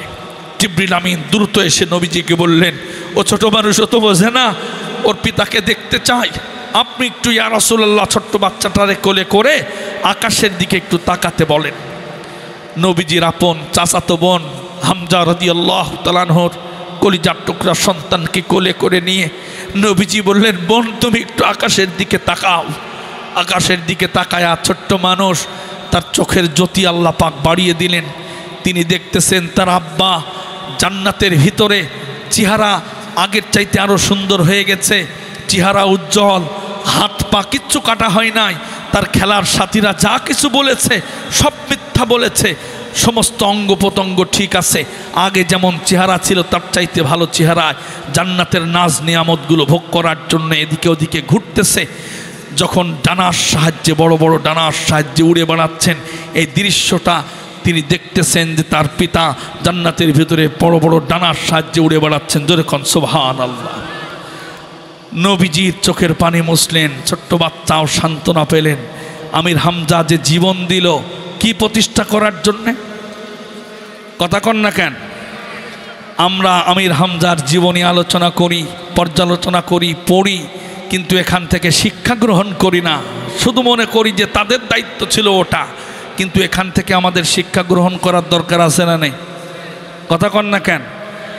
আমরা তো শুধু নামাজ রোজা করে জান্নাত কামাই করতে চাই, মাঝে মাঝে দান সদকা করে জান্নাত কামাই করতে চাই, আর সাহাবারা জীবন দিয়ে ইসলামকে প্রতিষ্ঠা করতে গিয়ে জান্নাত কামাই করেছেন। কথা বলেন ঠিক কিনা? দুনিয়ায় থাকতেই জান্নাতের সার্টিফিকেট পেয়েছেন যত 10 জন সাহাবী দিন বিজয়ী করার ক্ষেত্রে ভূমিকা রাখার কারণে। কথা বলেন ঠিক কিনা? আমির হামজার শহীদ হওয়ার এই কাহিনী থেকে আমাদের শিক্ষা গ্রহণ করার দরকার আছে না নাই? ও সাদিপুরবাসী, ও সাদিপুরের তৌহিদি জনতা, সোনার বাংলাদেশে বাতিল শক্তিকে উৎখাত করে মানব রচিত মতাদর্শের কবর রচনা করে আল্লাহর জমিনে আল্লাহর কোরআনের আইন প্রতিষ্ঠা করার জন্যে, আল্লাহর দ্বীন প্রতিষ্ঠা করার জন্যে যদি শরীরের উত্তপ্ত ফুটা ফুটা রক্তবিন্দু দিতে হয়, জীবন দিতে হয়, আমির হামজার মতো কলিজা দিতে হয়, রাজি আছো কারা কারা? দুহাত তুলে দেখা। নারায়ে তাকবীর, নারায়ে তাকবীর। সাবিলুনা সাবিলুনা আল কোরআনের আলো, ফ্রি ফ্রি ফিলিস্তিন।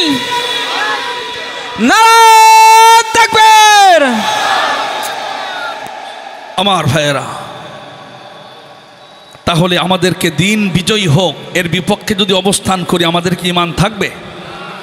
দিন বিজয়ী হোক, প্রত্যেকটা মুমিনের লালনা বাসনা থাকবে, কামনা থাকবে যেন দিন বিজয়ী হয়ে যাক। দিন বিজয়ী হয়ে গেলে গরিব মানুষগুলো জাকাতের টাকা পাবে, কোনো অফিসে ঘুষ দেওয়া লাগবে না, দরজা খুলে ঘুমাতে পারবেন, কোনো চোর আপনার ঘরে ঢুকতে পারবে না, কোনো চাঁদাবাজ থাকবে না, দুর্নীতিবাজ থাকবে না, অন্যায়ভাবে আপনারে গুম করবে না, মিথ্যা মামলা থাকবে না, সমস্ত হারাম কাজ অপকর্মগুলো উঠে যাবে। তাহলে বাংলাদেশের জন্য ভালো হয় না? কিন্তু বাংলাদেশের মানুষ দিন বিজয়ের জন্য, অধিকাংশ মানুষ, মাত্র 51% মানুষ যদি দিন বিজয়ের পক্ষে কথা বলতো, সোনার বাংলাদেশ কোরআন দিয়ে চলতো। কথা বলেন ঠিক কিনা? কিন্তু আমরা বাংলাদেশের মানুষকে এটা বোঝাতে ব্যর্থ হয়েছি, যার কারণে আমরা নামাজ একদিকে, দিন বিজয় আর একদিকে মনে করি। অথচ দিন বিজয় না করলে তোমার ঈমানই থাকবে না। কোরআন বলছে সূরা সফ 8 নম্বর আয়াত। এরপরে ঈমান ঠিক রাখতে 5 নম্বর ঈমান ঠিক রাখতে, কোরআন দিয়ে যারা বিচার ফয়সালা করে না, কোরআন বলছে ওরার ঈমান থাকবে না, কাফের হয়ে যাবে। তা আমাদের দেশের সমস্ত বিচার আসার কি কোরআন দিয়ে হয় মিয়া ভাই? কথা বলেন না কেন? কোরআনে সব ধরনের অপরাধের বিচারের কথা আছে না নেই? কোরআন দিয়ে যদি বিচার হয়, ফয়সালা হয়, তাহলে কোনো অপরাধী ছাড়া পাবে না। আমাদের দেশের নিয়ম হলো যারা ক্ষমতায় থাকবে তাদের লোকজন যদি অপরাধ করে তার 7 খুন মাপ, অন্য কেউ কিছু করলে তারে ধরা হবে। সুবহানাল্লাহ কম। যদি এই নীতি যদি আমাদের দেশ কিয়ামত পর্যন্ত চলে, তাহলে অন্যায় অপকর্ম এটা কি বন্ধ হবে? কথা কন না কেন? ইসলামের নিয়ম, কোরআনের একটা বিধান হলো, যদি কেউ জেনা করে, ও যদি বিবাহিত হয়, তাহলে ওর আর বেঁচে থাকার অধিকার নেই। ওর বাড়ি বউ থাকার পরেও যে আকাম করলো, এই আকাম করার কারণে ওর আর বেঁচে থাকার অধিকার নেই। ওকে জনসম্মুখে বুক পর্যন্ত পুঁতে ওরে পাথর মাইরে মৃত্যু নিশ্চিত করতে হবে। ইসলামের বিধান এটা। অথচ বাংলাদেশে গত 17 বছর যারা ক্ষমতায় ছিলেন, তাদের এক সোনার টুকরো জাহাঙ্গীরনগর ইউনিভার্সিটির একটা স্টুডেন্ট বাসর ঘর বানায়া একদিন একজন ছাত্রীকে ধর্ষণ করে 100 যখন পূর্ণ হয়েছে, 100 জন নারীর জীবন নষ্ট করেছে জেনা করে। 100 যেদিন হয়ে গেছে সেদিন তিনি মিষ্টি বিতরণ করে আনন্দ উৎসব করেছেন। জোরে খান সুবহানাল্লাহ। সেঞ্চুরি পূজায় আসা লুচ্চমিতে সেঞ্চুরি করার পরে বাংলাদেশে, আচ্ছা বলেন তো, কোরআনের আয়াত অনুযায়ী ওর কি বেঁচে থাকার অধিকার আছে? কিন্তু তারে মাথায় হাত বুলিয়ে বলেছে নেতা খুদা যে এ কাজ করতে নেই, এগুলো বাদ দাও। তাহলে ওর যদি মাথায় হাত বুলিয়ে আদর করে বলে, যদি বলে বাজান এ কাজ করবা না, তাহলে ওর এই কাজ করার ব্যাপারে আরও উৎসাহ বাড়বে না কমবে? বাড়বে। কোরআন বলছে যদি বাড়ি বউ থাকে এই শাস্তি, আর যদি বাড়ি বউ না থাকে যেহেতু বাড়ি বউ নেই, যদি আকাম করে তো জানটা বাঁচবে। তবে ফাজলিদু কুল্লা ওয়াহিদিম মিনহুমা মিআতা জালদা ওয়ালা তাখুজকুম বিহিমা রাফাতুন ফি দীনিল্লাহ। ওরে জনসম্মুখে হাজির করে ওই লুচ্চ লম্পট যে ধর্ষণ করেছে, জেনা করেছে, ওরে জনগণের সামনে এনে ওকে 100টা গায়ের জোর দিয়ে চাবুকের আঘাত মারতে হবে, শরীর ক্ষতবিক্ষত হবে। যেই কাজী সাহেব তারে পিটাবে সে যেন কোনো দয়া মায়া করে আসতে না মারে, সে জোরে জোরে মারবে। 100টা যখন পূর্ণ হয়ে যাবে এরপরে ওর শাস্তি শেষ, এবং এটা জনগণ দেখবে। জনগণ যদি দেখে সাদিপুরীর এই যে বটতলায় যদি একটা দুটো লুচ্ছ ধরে যদি এরকম মেরে দেওয়া যায়, 100টা বেতের বাড়ি মারিয়ে মেরে যদি সারা এলাকায় ছড়াই দেওয়া যায়, জেনা ব্যভিচার এই এলাকায় থাকবে না, বন্ধ হয়ে যাবে। কথা কন না কেন? তা যারা এই মাঝে মাঝে আকাম করে, বউ থাকার পরে পরকিয়া করে, মাঝে মাঝে ফোনে অন্যান্য জায়গায় মিস কল মারে, এই আকাম করার নিয়ত যাদের আছে, দিন বিজয়ী হয়ে যাক, এটা কি ওরা চাবে? ও জানে বিজয়ী হয়ে গেলে হুজুররা আমার এই কাম করবে। অথচ এই কাজ করার দায়িত্ব সমস্ত ইমানদারের। তুমি মুসলমান, প্রত্যেক মুসলমানের উচিত হলো আল্লাহর আইনগুলো আমরা তারাবিতে শুনি, চোখের পানি ফেলি, কত ভালো লাগে, কিন্তু আল্লাহর আয়াতটা আমরা বাস্তবায়নের ক্ষেত্রে আমরা পিছপা হই। আল্লাহ কিয়ামতে প্রত্যেকটা মানুষকে ধরবে। কোরআন বলছে ওয়া ইন্নাহু লাযিকরুল লাকা ওয়া লিকাউমিকা ওয়া সাউফা তুসআলুন, খুব তাড়াতাড়ি তোদের জিজ্ঞাসা করব আমি আল্লাহ কোরআনের হক আদায় করেছো কিনা, কোরআন সম্পর্কে তোমাদের জিজ্ঞাসা করা হবে। আল্লাহ যদি বলে যে বাংলাদেশ তো 53 বছর স্বাধীন হয়েছিল, তা কয়টা লুচ্চরে কোরআন দিয়ে বিচার করে শাস্তি দিয়েছো বলো? আমরা বাংলাদেশের মানুষ তো আল্লাহর কাছে জবাব দিতে পারবো, তাই তো নাকি? জবাব যদি দিতে না পারেন সেদিন আপনি আসামির কাঠগড়ায় দাঁড়াতে হবে। আপনি সমাজ সংস্কারের ক্ষেত্রে আল্লাহর আইন অ্যাভয়েড করে আপনি লুচ্চটারে 3 মাসের জেল দিয়েছেন, অথচ আল্লাহর আইনটা সরায় দেওয়ার অপরাধে আপনি কাফেরের খাতায় আপনার নাম চলে যাবে। কোরআন বলছে ওয়ামান লাম ইয়াহকুম বিমা আনজালাল্লাহু ফাউলাইকা হুমুল কাফিরুন। আমি যে কিতাব অবতীর্ণ করেছি, আমি যে কোরআন নাজিল করেছি, এই কোরআন দিয়ে যদি তোমরা বিচার না করো, এই কোরআন দিয়ে যদি তোমরা কোর্ট কাছারি আইন আদালত না চালাও, এই কোরআন দিয়ে যদি তোমরা লুচ্চ লম্পটের বিচার না করো, এই কোরআন দিয়ে যদি চোরের হাত কাটার আইন যদি চালু না করো, এই কোরআন দিয়ে সুদ নির্মূল করার ভূমিকা যদি তোমরা পালন না করো, তাহলে আমি আল্লাহ আরশে আজিম থেকে ফতোয়া দিলাম তোমাদের আর ঈমান নাই, ফাউলাইকা হুমুল কাফিরুন, তোমরা কাফের হয়ে যাবা। কে বলছেন? কথা বলেন না কেন? আরো জোরে বলেন, কে বলছেন? এই একটা আয়াত দিয়ে যদি আল্লাহ হাসরের ময়দানে আমাদের বাছাই করা শুরু করে দেয়, অধিকাংশ মানুষ ধরা খেয়ে যাব।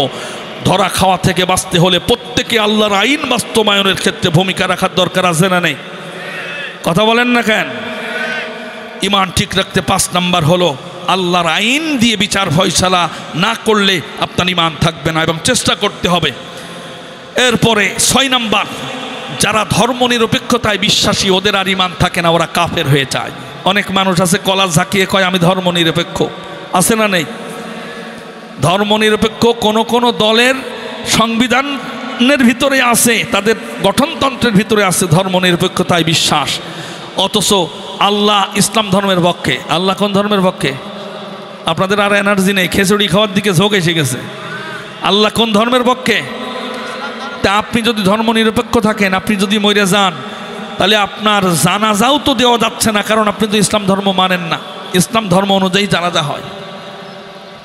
ধর্ম নিরপেক্ষতায় বিশ্বাসী হওয়া যাবে না। আল্লাহ বলছেন উদখুলু ফিস-সিলমি কাফা, ইসলামের ভিতরে পরিপূর্ণ ঢোকো। আপনি বলতেছেন যে না, কোনোটাই ঢুকবো না, নিরপেক্ষ। তা ফেরেশতা যদি আপনার জিজ্ঞাসা করে 3টা প্রশ্ন, মাঝের প্রশ্নই হলো ওমা দীনুকা, তোর ধর্ম কি? তখন যদি ফেরেশতার দিকে তাকায়ে হাত উঁচু করে মিষ্টি হাসি দিয়ে যদি বলে যে আমি তো ধর্ম নিরপেক্ষ, আমার কোনো ধর্ম নেই, তখন ফেরেশতা শুধু চুমু খাবে আর আদর করবে, তাই তো নাকি? আমাদের ধর্ম কি? সবাই বলেন, আমাদের ধর্মের নাম কি? ইসলাম। ইসলামের ভিতরে ঢুকা না গেলে কবরে যাওয়ার সাথে সাথে ওখান থেকে পানিশমেন্ট শুরু হয়ে যাবে। 7 নাম্বার, কোরআনের বিরোধিতা, কোরআনের কোনো বিধান যদি কোনো মানুষ অপছন্দ করে, তার আর ইমান থাকবে না। ইমানের উপরে সে মরতে পারবে না, অটল অবিচল থাকতে পারবে না। কোরআনের কোনো বিধান যদি অপছন্দ করে, আপনি কোরআনের সব আয়াত মানেন, আপনার মুখ দিয়ে কথা বের হলো, আপনি বললেন আমার কোরআনের সব ভালো লাগে, কিন্তু নারীদের যে বুরকা পরার বিধান কোরআন দিয়েছে এইটা ভালো লাগে না।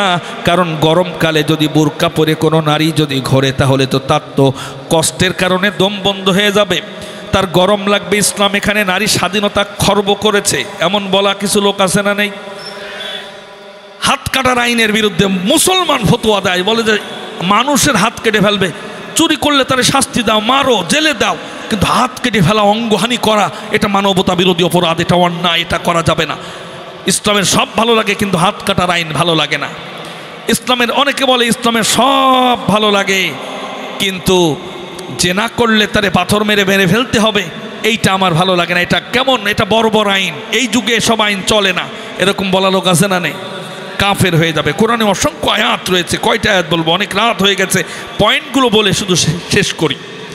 কিছুদিন আগে যিনি হিজরত করে দিল্লিতে চলে গেছেন, তিনিও কয়েক বছর আগে নারী এবং পুরুষ পিতার সম্পদ যাতে সমান পায় এই জন্য একটা গেজেট তৈরি করেছিলেন সংসদে পাশ করার উদ্দেশ্যে।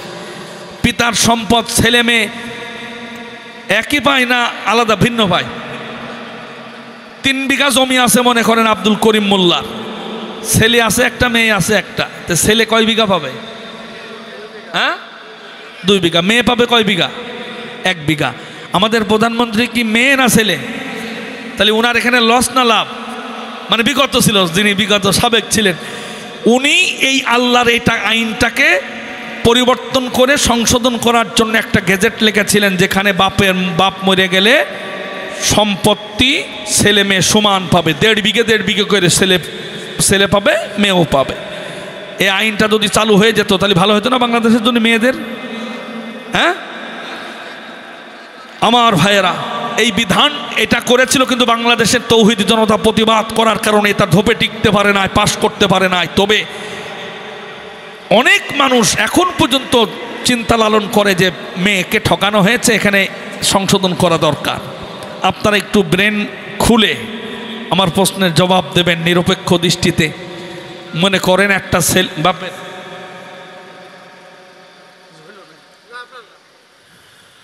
একটা লোক মরে গেল, তার একটা ছেলে একটা মেয়ে আছে, 3 বিঘে জমি আছে। মনে করেন যে বল্টু 2 বিঘে পাইল, কয় বিঘে? কথা কন না কেন? 2 বিঘা। ওর বোন কয় বিঘে পাইল? 1 বিঘা।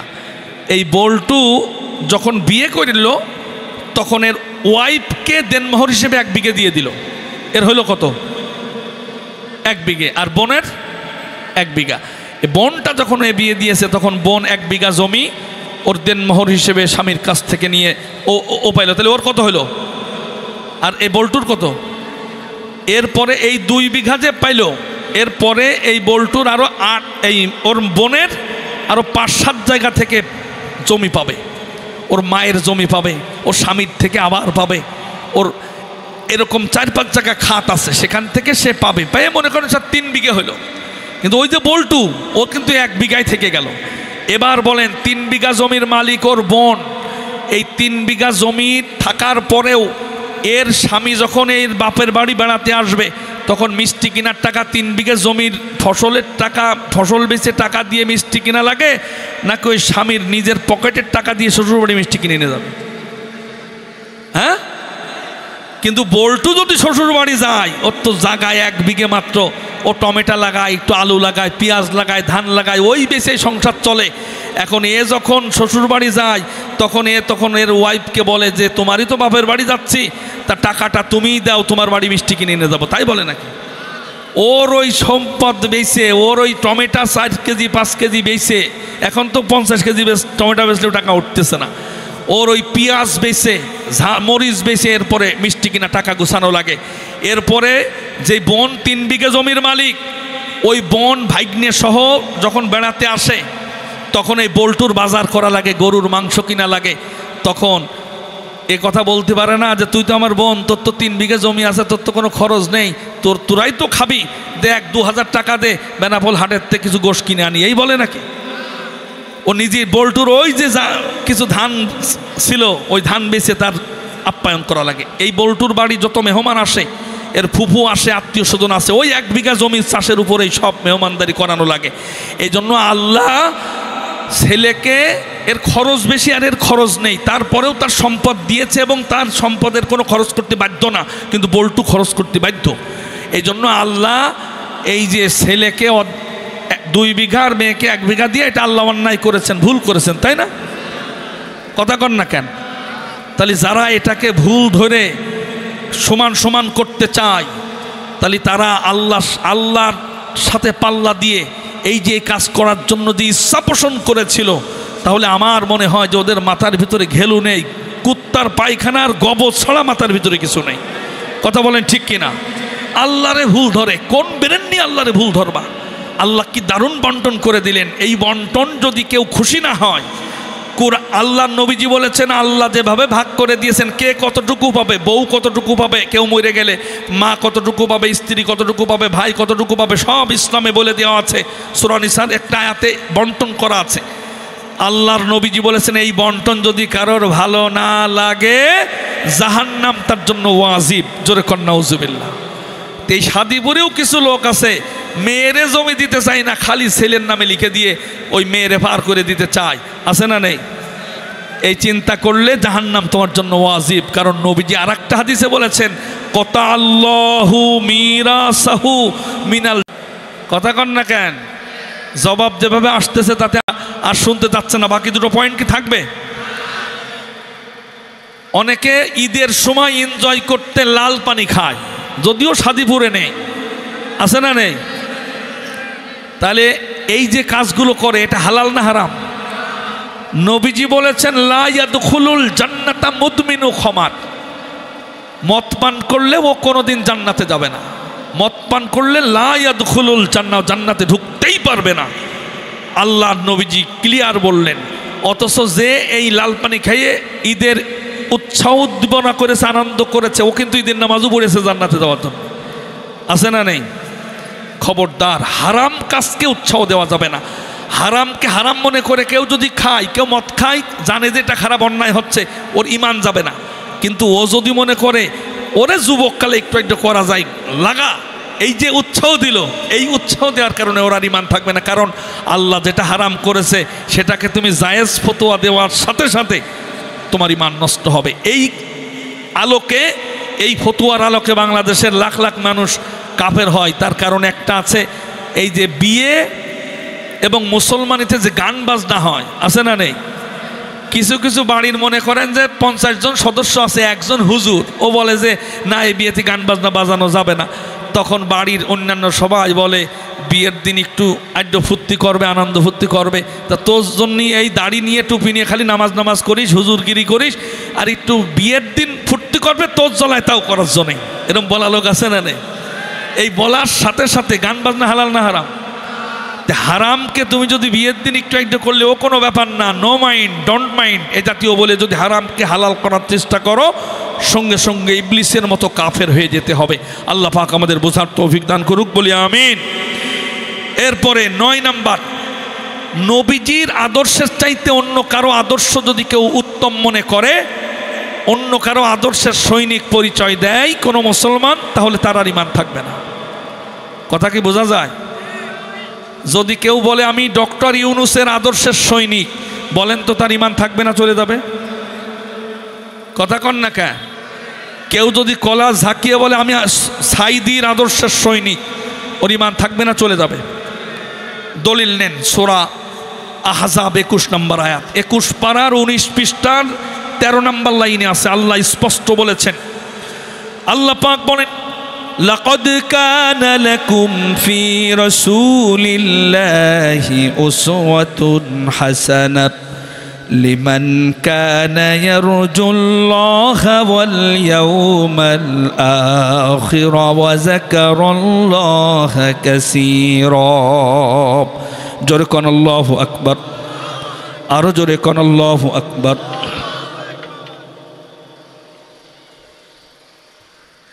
আল্লাহ পাক বললেন, আমি নবীজির ভেতরে তোমাদের জন্য উত্তম আদর্শ রেখেছি, তোমরা আদর্শের সৈনিক হওয়া শুধুমাত্র নবীজির। কার? আল্লাহ পাক বললেন উসওয়াতুন হাসানা, নবীজির ভিতরে তোমাদের জন্য উত্তম আদর্শ রেখেছি, তোমরা নবীজির আদর্শ গ্রহণ করবা। নবীজি যেইভাবে খাবার খাওয়া শিখিয়েছেন সেইভাবে ফলো করবা ওই আদর্শ। নবীজি যেইভাবে ডান পা দিয়ে মসজিদে ঢুকেছেন ওইভাবে তোমরা দোয়া পড়ে ডান পা দিয়ে মসজিদে ঢুকবে, নবীজির আদর্শ গ্রহণ করবে। নবীজি যেইভাবে বাথরুমে ঢুকেছে বাম পা দিয়ে দোয়া পড়ে ওইভাবে ফলো করবে। নবীজি যেইভাবে ডান কাতে ঘুমিয়েছেন আল্লাহুম্মা বিইসমিকা আমুতু ওয়া আহইয়া বলে তোমরা ওইভাবে ফলো করবে। আদর্শ হিসেবে শুধুমাত্র নবীজিকেই ফলো করবে, অন্য কারোর আদর্শ গ্রহণ করা যাবে না, অন্য কারো আদর্শের সৈনিক তুমি হতে পারবা না। এখন কেউ যদি কোনো নেতার নাম ধরে যদি বলে আমি অমকের আদর্শের সৈনিক, এই আয়াতের মামলার আসামি সে হবে কি হবে না? এরকম লোক তো আমাদের দেশে নেই। মুসলমানের সন্তান শুধুমাত্র আমার নবী বিশ্ব নবীর আদর্শের সৈনিক ছাড়া অন্য কারো আদর্শের সৈনিক হতে পারবে না। এটা কোরআনের সূরা আহজাবের 21 নম্বর আয়াতের নির্দেশনা। তা না হলে আয়াতের মামলার আসামি হয়ে কাফের হয়ে কিয়ামতের মাঠে জাহান্নামে যাওয়া লাগবে, নবীজিকে তুমি আদর্শ হিসেবে গ্রহণ করতে না পারার কারণে। এই ব্যাপারে অসংখ্য আয়াত আছে। মা আতাকুমুর রাসূলু ফাখুযুহু ওয়া মা নাহাকুম আনহু ফান্তাহু ওয়াত্তাকুল্লাহা ইন্নাল্লাহা শাদীদুল ইকাব। আল্লাহ বললেন আমার নবীজি যা বলেছে সেটা গ্রহণ করো, যা ছাড়তে বলেছে ছেড়ে দাও, তার আদর্শ গ্রহণ করো। শুধু তাই নয়, সূরা আল ইমরানের 31 নম্বর আয়াতে একই কথা আল্লাহ পাক বললেন, কুল ইন কুনতুম তুহিব্বুনাল্লাহা ফাত্তাবিউনি ইউহিব্বুকুমুল্লাহ ওয়া ইয়াগফির লাকুম যুনুবাকুম ওয়াল্লাহু গফুরুর রহিম। জোরে কোন আল্লাহু আকবার। সবাই দুই হাত উঁচু করেন, টান টান সোজা করেন, টান টান সোজা করে কোন আল্লাহু আকবার, আরো জোরে কোন আল্লাহু আকবার। আল্লাহ বললেন আমি আল্লাহকে যদি ভালোবাসতে চাও, আমি আল্লাহরে যদি তোমরা লাইক করতে চাও, লাভ করতে চাও, ভালোবাসতে চাও, নবীজির আদর্শ গ্রহণ করো, নবীজির পথ অনুসরণ করো, তাহলে আল্লাহ তোমাদের ভালোবাসবেন। আর সাথে সাথে জীবনের যত গুনাহ আছে সব গুনাহ আল্লাহ পাক মাফ করে দেবেন। জোরে কোন সুবহানাল্লাহ। তাহলে আমরা কার আদর্শের সৈনিক? জোরে বলেন, আমরা কার আদর্শের সৈনিক? অন্য কোন নেতার নাম ধরে যদি আপনি বলেন অমুকের আদর্শের সৈনিক, এই আয়াতের মামলার আসামি। খেয়াল রাখতে হবে। ইমান বাঁচানোর 10টা ফর্মুলা বলতেছি, 9 নাম্বার চলে গেল, 10 নাম্বার শেষ নাম্বার। এটাও অনেক মানুষ এই অপরাধ করে। সেটা হলো, মনে করেন যে সাদিপুরে বাড়ি, এখানে থাকে সহজ সরল মানুষ, ঠিকঠাক মতো নামাজ পড়তে পারে না, মাঝে মাঝে পড়ে, ভালো কাজ করে, মিথ্যা কথা বলে না, সে ভালো কাজ করে, কিন্তু চিন্তা করে যে মাঝে মাঝে তো গুনাহ হয়ে যায়, তো এই গুনাহ নিয়ে আল্লাহর কাছে হাত তুলি কি করে? এত গুনাহ নিয়ে হাত তুললে আল্লাহ মাফ করবে না। তবে বাগেরহাটে একটা হুজুর আছে, একটা পীর সাহেব আছে, একটা উস্তাদ আছে, ওরে যদি ঠিকঠাক মতো খেদমত করা যায়, হাদিয়া তহবা দেওয়া যায়, ওরে যদি খুশি করা যায়, ওর সাথে আল্লাহর একটা হট কানেকশন আছে, ওর জান্নাতের এজেন্ট ও যদি আল্লাহর বলে দেয় তাহলে আল্লাহ আমার গুনাহ মাফ করবে। তাছাড়া এত গুনাহ নিয়ে হাত তোলা যায় না। এরকম ধারণা করা লোক আমাদের দেশে আছে না নেই? আপনি বাগেরহাটের ওই হুজুরের কাছে, ওই উস্তাদের কাছে, ওই বসের কাছে দিন শিখার জন্য, ইসলাম শিখার জন্য, কোরআন শিখার জন্য, মাসলা মাসাইল শিখার জন্য যাবেন, কিন্তু যদি এই নিয়ত করেন যে ও আল্লাহরে বলে দিলে আপনারা মাফ করবে, অথবা ও মরে গেলে আপনার না নিয়ে জান্নাতে যাবে না, ও আপনারে তরায়ে নিয়ে যাবে, এরকম চিন্তা যদি করেন, সঙ্গে সঙ্গে আপনার ঈমান কাটাপ হয়ে যাবে। এই অপরাধ করার লোক আমাদের দেশে আছে না নেই? যদিও যশোর, খুলনা, কুষ্টিয়া, মাগুরা, চুয়াডাঙ্গা এই এলাকায় কম, এটা পর্দার ওপারে বেশি। বিশেষ করে বরিশাল, ফেনী, নোয়াখালী, কুমিল্লা, চিটাগাং, কক্সবাজার এই এলাকায় এই জাতীয় লোক ভরি ভরি। ওরা শুধু একজন হুজুর মজবুত করে ধরে রেখেছে, বছর বছর খালি টাকা পয়সা হাদিয়া দিয়ে আসে, আর মনে করে এই হুজুর আমারে না নিয়ে জান্নাতে যাবে না। আর কোরআনের কাছে যদি এই ব্যাপারে প্রশ্ন করি, কোরআন কি কোনো জবাব দিতে পারবে না? পারবে না। আপনাদের তো এনার্জি নেই। কোরআন কি জবাব দিতে পারবে? মক্কার কাফেরেরা বড় বড় মূর্তি বানাতো, মূর্তির নামগুলো আল্লাহ কোরআনে তুলে দিয়েছেন। ও মানাতা সালিসাতাল উখরা আলাকুমুজ যাকারু ওয়া লাহুল উনসা, কোরআনে এসেছে তাদের নামগুলো, লাত মানাত উজ্জা, সব কোরআনে এসেছে। ওরা ওইগুলো বানিয়ে মূর্তি বানিয়ে তাদের পূজা করত। মুসলমানেরা জিজ্ঞাসা করতো এদের পূজা কেন করিস?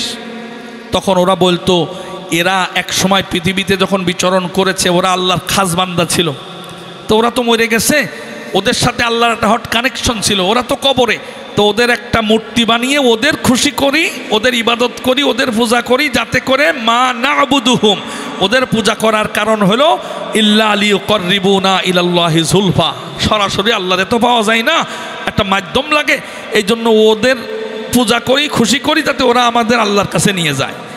তাহলে মক্কার কাফেররা যে কারণে কাফের হলো, বর্তমান এই ধারণা যারা করতেছে তারা ওই কাফের আর এই কাফেরের ভিতরে কোনো পার্থক্য আছে? কথা বলেন না কেন? আপনি আপনার গুনাহ কত হয়েছে, যত গুনাহ তত গুনাহ নিয়ে আল্লাহর কাছে ক্ষমা চাওয়ার সাথে সাথে কোরআন বলছে যত বেশি গুনাহ নিয়ে আল্লাহর কাছে ক্ষমা চাবা ইউবাদদিলুল্লাহু সাইয়্যাতিহিম হাসানাত, যার গুনাহ বেশি তার লাভ বেশি, কারণ যত গুনাহ ততটাই উল্টায় আল্লাহ পরিবর্তন করে সওয়াব বানিয়ে দেবে। জোরে কোন সুবহানাল্লাহ। আর আমরা বলি যে এত গুনাহ আল্লাহ কি করে মাফ করবে? তুমি যার ভরসায় আসো, যারে ধরেছো ও তোমার তরায় নিয়ে যাবে, ও আল্লাহর কাছে বললে আল্লাহ মাফ করবে, এই চিন্তা করতেছো, তার যে কি অবস্থা হবে সে গ্যারান্টি তুমি দিতে পারবা? আমার ভাইয়েরা, এই জন্য যত গুনাহ হোক, কোরআন বলছে ইয়াগফিরুজ যুনুবা জামিয়া, কত গুনাহ করেছি সব আল্লাহ তোরে মাফ করে দেবে। আমি প্রায় এই কথাটা বলি, হাদিসটা বলি, বুখারী শরীফের হাদিস। 99টা মানুষ হত্যা করেছিল একজন বনি ইসরাইলের একজন খুনি, 99 মানুষ হত্যা করেছে। কয়টা শুনছেন? কয়টা মেরেছে? 99টা খুন করা লোক এখানে আছে না? কেউ থাকলে হাত তোলেন। 5টা ঝাড়িয়েছেন কিনা? হাত তোলেন। 5টা। তাহলে আমরা গুনাহ নিয়ে ভয় করি যে গুনার মাফ হবে নাকি? 99টা মারার পরে ওই লোক মনে মনে চিন্তা করলো মইরে যদি যাই, এত মানুষ মারলাম, তো জাহান্নাম ছাড়া তো উপায় নেই, কবরে আযাব হবে। মনটা নরম হয়েছে, তা খুঁজতেছে হুজুর, টুপি মাথায় দিয়ে হুজুর খুঁজতেছে, খুঁজতে খুঁজতে এক হুজুরই পেয়ে গেছে। বলছে হুজুর আমি তো 99টা মানুষ মারিছি, তা আমার মাপ পাওয়ার কি কোনো রাস্তা টাস্তা আছে? আমার কি কোনো ক্ষমার পাওয়ার পথ আছে? আপনি আমার যদি পথটা দেখায় দেন তাহলে আমি অন্তত, আমার কবরের ভয় হয়, মরে গেলে তো জাহান্নাম ছাড়া উপায় নেই, আপনি আমার একটা ক্ষমার রাস্তা দেখায় দেন। 99টা মানুষ মারিছি, বেশি মারিনি। ওই হুজুর চোখ এরম বড় বড় করে ওর দিক তাকায় বলতেছে কয়টা? বলছে 99টা মারিস। তখন হুজুর বলতেছে তুমি 99টা মারি আবার জান্নাতের জন্য আশা করতেছো? তাড়াতাড়ি আমার দরবারের থেকে সরে চলে যাও, আল্লাহ তোমার উপরে গজব ফেলালে আমি হুজুর উপরে মরে যাবো, এখান থেকে তাড়াতাড়ি সরে পড়, তোর ক্ষমা তো দূরের কথা, কিন্তু সর তুই। বলার সাথে সাথে ও না পিছিয়ে, যে খুন খারাপি করে তার ভিতরে তো সেই মাল থাকেই, ও জামার নিচ থেকে এইরকম বড় কষা সেই মাল বের করে ফেলেছে, চকচক ঝক তক তক করতেছে। সে তরবারি বের করে হুজুরকে বললেন যে হুজুর জাহান্নামে যেহেতু যাবই, 99টা মারলি যেহেতু মাপ নেই, ওই 100টা 1000 যাই হোক, যাই মারি জাহান্নামে তো যাবই, তাহলে ওই 99টা মারাও যা 100টা মারাও, তা আপনার বাঁচিয়ে রেখে লাভ কি? এক কোপে হুজুরের ঘাড়ে আঘাত করে শরীর থেকে, দেহ থেকে মাথাটা আলাদা করে দিয়েছে। হুজুর মারার পরে মোট মারল কয়টা? সেঞ্চুরি হয়ে গেছে। এবার রাস্তা দিয়ে হেঁটে যাচ্ছে আর চিন্তা করছে আমি যদি মরে যাই, আমার তো মাপের কোনো রাস্তাই নেই, আমার কি হবে কবরে। উনি খুঁজতে খুঁজতে একজন ভালো বিজ্ঞ আলেমকে পেয়ে গেলেন, তাকে বললেন যে আমি 100টা মানুষ মেরেছি, আমার কি মাপের কোনো রাস্তা হবে উস্তাদ? তিনি বললেন লা তাকনাতু মির রহমাতিল্লাহ, আল্লাহর রহমত থেকে নিরাশ হয়েও না, গুনাহ করেছো আল্লাহর কাছে ক্ষমা চাও, আল্লাহ ইয়াগফিরুজ যুনুবা জামিয়া, সব গুনাহ তোমার মাফ করে দেবে। 100টা মানুষ মারার গুনাহ আল্লাহ তোমার মাফ করে দেবে। জোরে কোন সুবহানাল্লাহ। লোকটা প্রশান্ত নিঃশ্বাস ছাড়লেন, জীবনে আর খুন খারাপি করবে না। উনি তওবা পড়ায় দিলেন, আর ওই আলেম তাকে পরামর্শ দিলেন তুমি যে গ্রামে বাস করো ওই গ্রামের পেশাই হলো মানুষ মারা, আবার তওবাতিল্লাহ করে ওই গ্রামে বসবাস করলে আবার তুমি খুন খারাপিতে জড়িয়ে পড়বা। তোমাদের পাশের গ্রামের লোকজন তো ভালো ভালো কাজ করে, ইবাদত বন্দেগী করে, ওরা মানুষ মারে না, তো বাকি জীবন তওবা করতে করতে যাও, ওই ভালো গ্রামে যায় তুমি বাকি জীবন কাটাও, আল্লাহ জান্নাত পেয়ে যাবা, ক্ষমা পেয়ে যাবা। লোকটা মন টন খারাপ, সরাসরি বাড়ি গেছে, খেতা বেডিংপত্র বালিশ টালিশ নিয়ে ওই ভালো গ্রামের দিকে হিজরত করে চলে যাচ্ছে। 2 গ্রামের মাঝামাঝি, বুখারী শরীফের হাদিস শোনাচ্ছি, কোনো গাল গল্প না। ছোটোবেলায় এটা যখন শুনতাম মনে হতো যে এই ঘটনা মনে হয় মিথ্যা কথা, পরবর্তীতে এখন যখন পড়াশোনা করতেছি দেখতেছি যে এটা হাদিস, বুখারী শরীফের হাদিস, সহিহ হাদিস। বনি ইসরাইলের ওই লোকটার কথা অসংখ্য হাদিসে বর্ণিত হয়েছে। উনি যখন 2 গ্রামের মাঝখানে গেছে তখন ছটফট করে জমিনের উপরে পড়ে গেছে। রহমতের ফেরেশতারা এসেছে জান কবজ করার জন্য, ওই যে তওবা করেছে এর জন্য।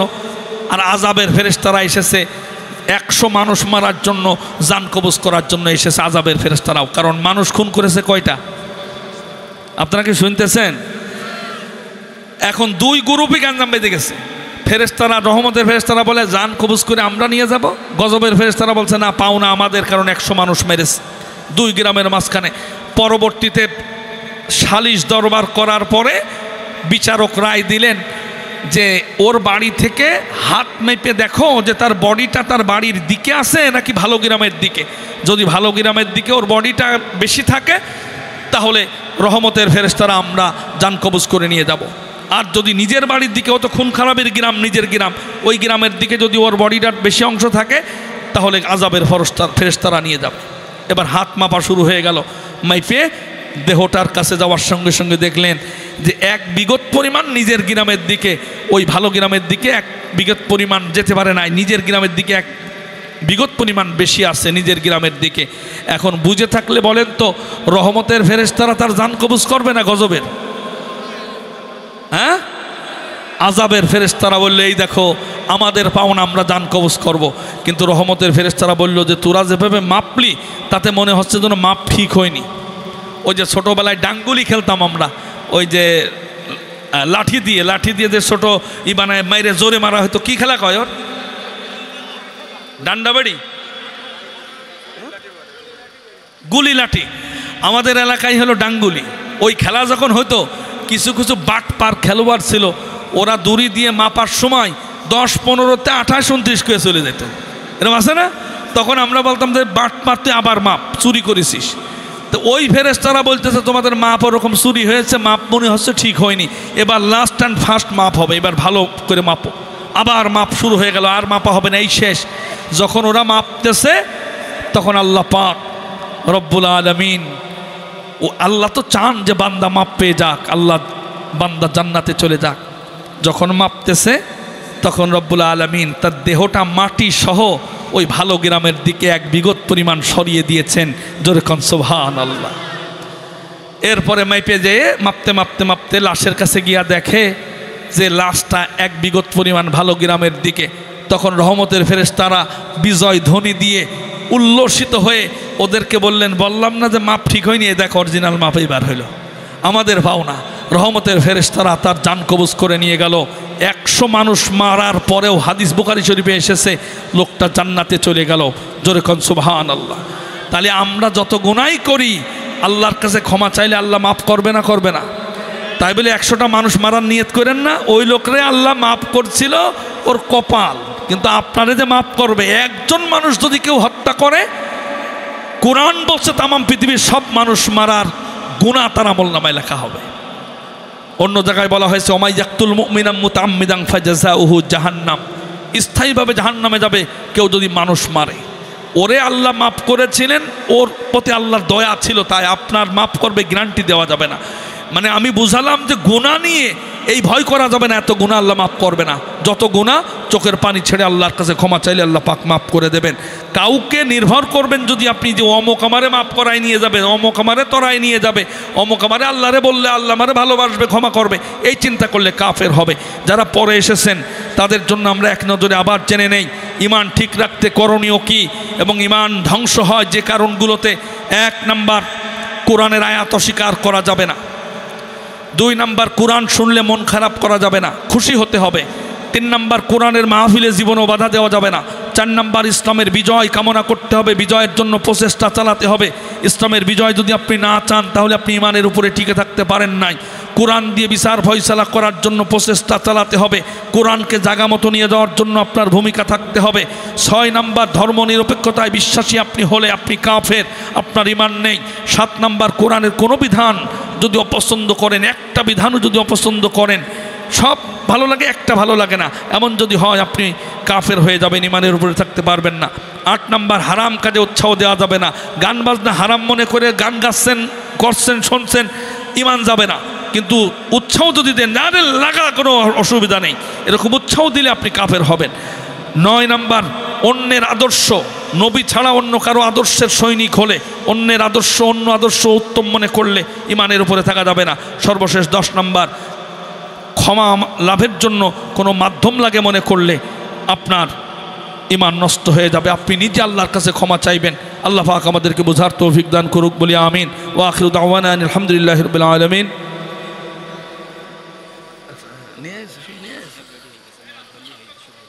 আচ্ছা আচ্ছা,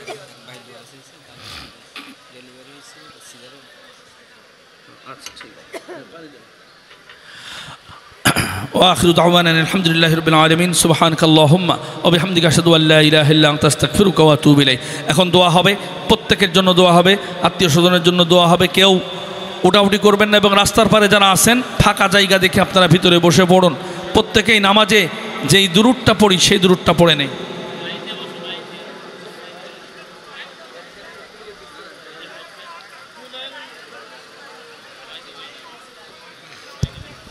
লাইন দিয়ে বসতে গেলে সমস্যা হলে একটু আমরা তাবারক দেবো, তো একটু ফাঁকা ফাঁকা করে বসেন।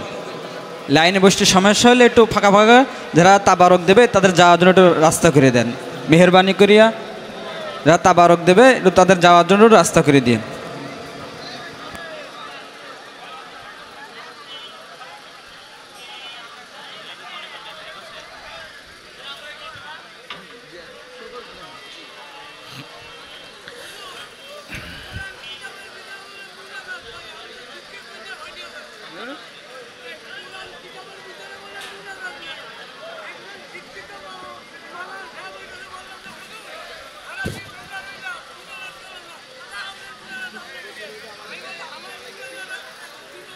اللهم صل على محمد وعلى آل محمد كما صليت على إبراهيم وعلى آل إبراهيم إنك حميد مجيد. اللهم بارك على محمد وعلى آل محمد كما باركت على إبراهيم وعلى آل إبراهيم إنك حميد مجيد. اللهم آمين.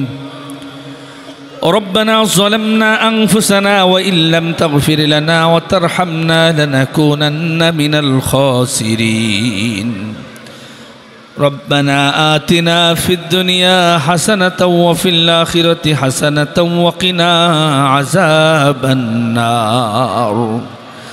আল্লাহ রাব্বুল আলামিন, সাদিপুর গ্রামের দিকে লক্ষ্য করে দেখো, তোমার কোরআনের পাগলেরা চাতক পাখির মতো বসে বসে কোরআন শুনতেছে। আল্লাহ, কোরআনের প্রতি যেই জাতির এত টান, এত ভালোবাসা, এত মোহাব্বত, ওই জাতির মুসলমানদেরকে কোনোদিন আল্লাহ তুমি জাহান্নামের আগুনে জ্বালাও না। জাহান্নামের আগুন আমাদের সকলের জন্য চিরতরে হারাম করে দাও। আল্লাহ তাআলা, এই মাহফিলের আয়োজন যারা করলেন, শোনার জন্য দূর দূরান্ত থেকে যারা ছুটে আসলেন, মাহফিলকে যারা বিভিন্নভাবে সহযোগিতা করলেন, কিয়ামতের কঠিন ময়দানে, মুসিবতের সময়, যেদিন মা সন্তানকে চিনবে না, পিতার সাথে সন্তানের দেখা হয়ে গেলে জিজ্ঞাসা করবে না, বাজান তুমি কেমন আছো? কিয়ামতের কঠিন ময়দানে এই মাহফিলখানা সকলের জন্য নাজাতের ওসিলা বানায় দিও আল্লাহ। আয় আল্লাহ, আমরা যারা আমিন আমিন করতেছি, হায় আল্লাহ, সারা জীবনে যত গুনাহ করেছি সব গুনাহ খাতা মাফ করে আমাদেরকে মাসুম বেগুনাহ বানায় দাও। আল্লাহ, যারা আমিন আমিন করতেছি, অনেকের আব্বা দুনিয়া ছেড়ে বিদায় নিয়ে চলে গেছে, অনেকের মা দুনিয়া ছেড়ে বিদায় নিয়ে চলে গেছে, বাড়িতে গিয়ে মা বলে ডাকার মতো কেউ নাই। ওই যে বাসতলায়, আমবাগানের নিচে, গোরস্থানে, কবরস্থানে হাজার হাজার মন মাটি বুকে নিয়ে আব্বা আম্মা যাদের শুয়ে আছে, মাহফিলে কোরআন হাদিস থেকে আলোচনা শেষে দোয়া করতেছি, আয় আল্লাহ, ওই আব্বা আম্মার কবরটাকে জান্নাত বানায়া দাও। আল্লাহ রাব্বুল আলামিন, আয় আল্লাহ সোনার বাংলাদেশে আল্লাহ কোরআনের হুকুমত চালু হয়েছে, এই দৃশ্য দেখার তৌফিক দিয়া দাও। দিন বিজয়ী হয়েছে, এই দৃশ্য দেখার তৌফিক ইনায়েত করে দাও। আল্লাহ ফিলিস্তিনের মুসলমানদেরকে আল্লাহ তুমি গায়েবে মদদ দ্বারা সাহায্য করো। হায় আল্লাহ ইসরায়েল নামক সন্ত্রাসী রাষ্ট্রকে পৃথিবীর মানচিত্র থেকে ধ্বংস করে দাও। আয় আল্লাহ ইহুদিদের ক্ষমতার মসনদকে তুমি খান খান করে দাও। ছোট্ট ছোট্ট শিশুরা তাদের কান্নার আওয়াজে, তাদের লাশের গন্ধে আকাশ বাতাস ভারী হয়ে যায়। সারা পৃথিবীর মুসলমানদের হৃদয়ে রক্তক্ষরণ শুরু হয়েছে। হায় আল্লাহ আমার মুসলমানদেরকে তুমি রক্ষা করো। আল্লাহ তোমার রহমতের চাদর দিয়ে মুসলমান ভাইদেরকে তুমি রক্ষা করো। আল্লাহ রব্বুল আলামিন আমাদের সকলের মনের নেক মাকাসাত পুরা করে দাও। আল্লাহ আত্মীয় স্বজন যারা কবরে গেছে সকলের কবরের আযাব মাফ করে দাও। আল্লাহ রব্বুল আলামিন আমরা তো বুঝি না, হায় আল্লাহ কোরআনের বুঝ সকলের অন্তরের ভিতরে ঢুকা দাও। আল্লাহ রব্বুল আলামিন আজকে যে আলোচনা শুনলাম, এই আলোচনা থেকে আল্লাহ ভুল ত্রুটি হয়ে থাকলে ক্ষমা করে দিয়ে আল্লাহ এর থেকে আমল করার তৌফিক ইনায়েত করে দাও। আল্লাহ তাআলা আমাদের সকলের যারা অসুস্থ আছে আল্লাহ সুস্থতা দিয়ে দাও। আয় আল্লাহ আমিন আমিন যারা করতেছি, না জানি কবে তোমার ডাকে সাড়া দিয়ে চলে যেতে হবে। হায় আল্লাহ ঈমান নিয়ে যেন কবরে যেতে পারি তৌফিক ইনায়েত করে দাও। আয় আল্লাহ আমাদের কাছে যেদিন মালাকুল মাউত চলে আসবে, তুমি দয়া করে সকলের জবানে জারি করে দিও লা ইলাহা ইল্লাল্লাহু মুহাম্মাদুর রাসূলুল্লাহ সাল্লাল্লাহু আলাইহি ওয়াসাল্লাম। আসসালামু আলাইকুম ওয়া রাহমাতুল্লাহ।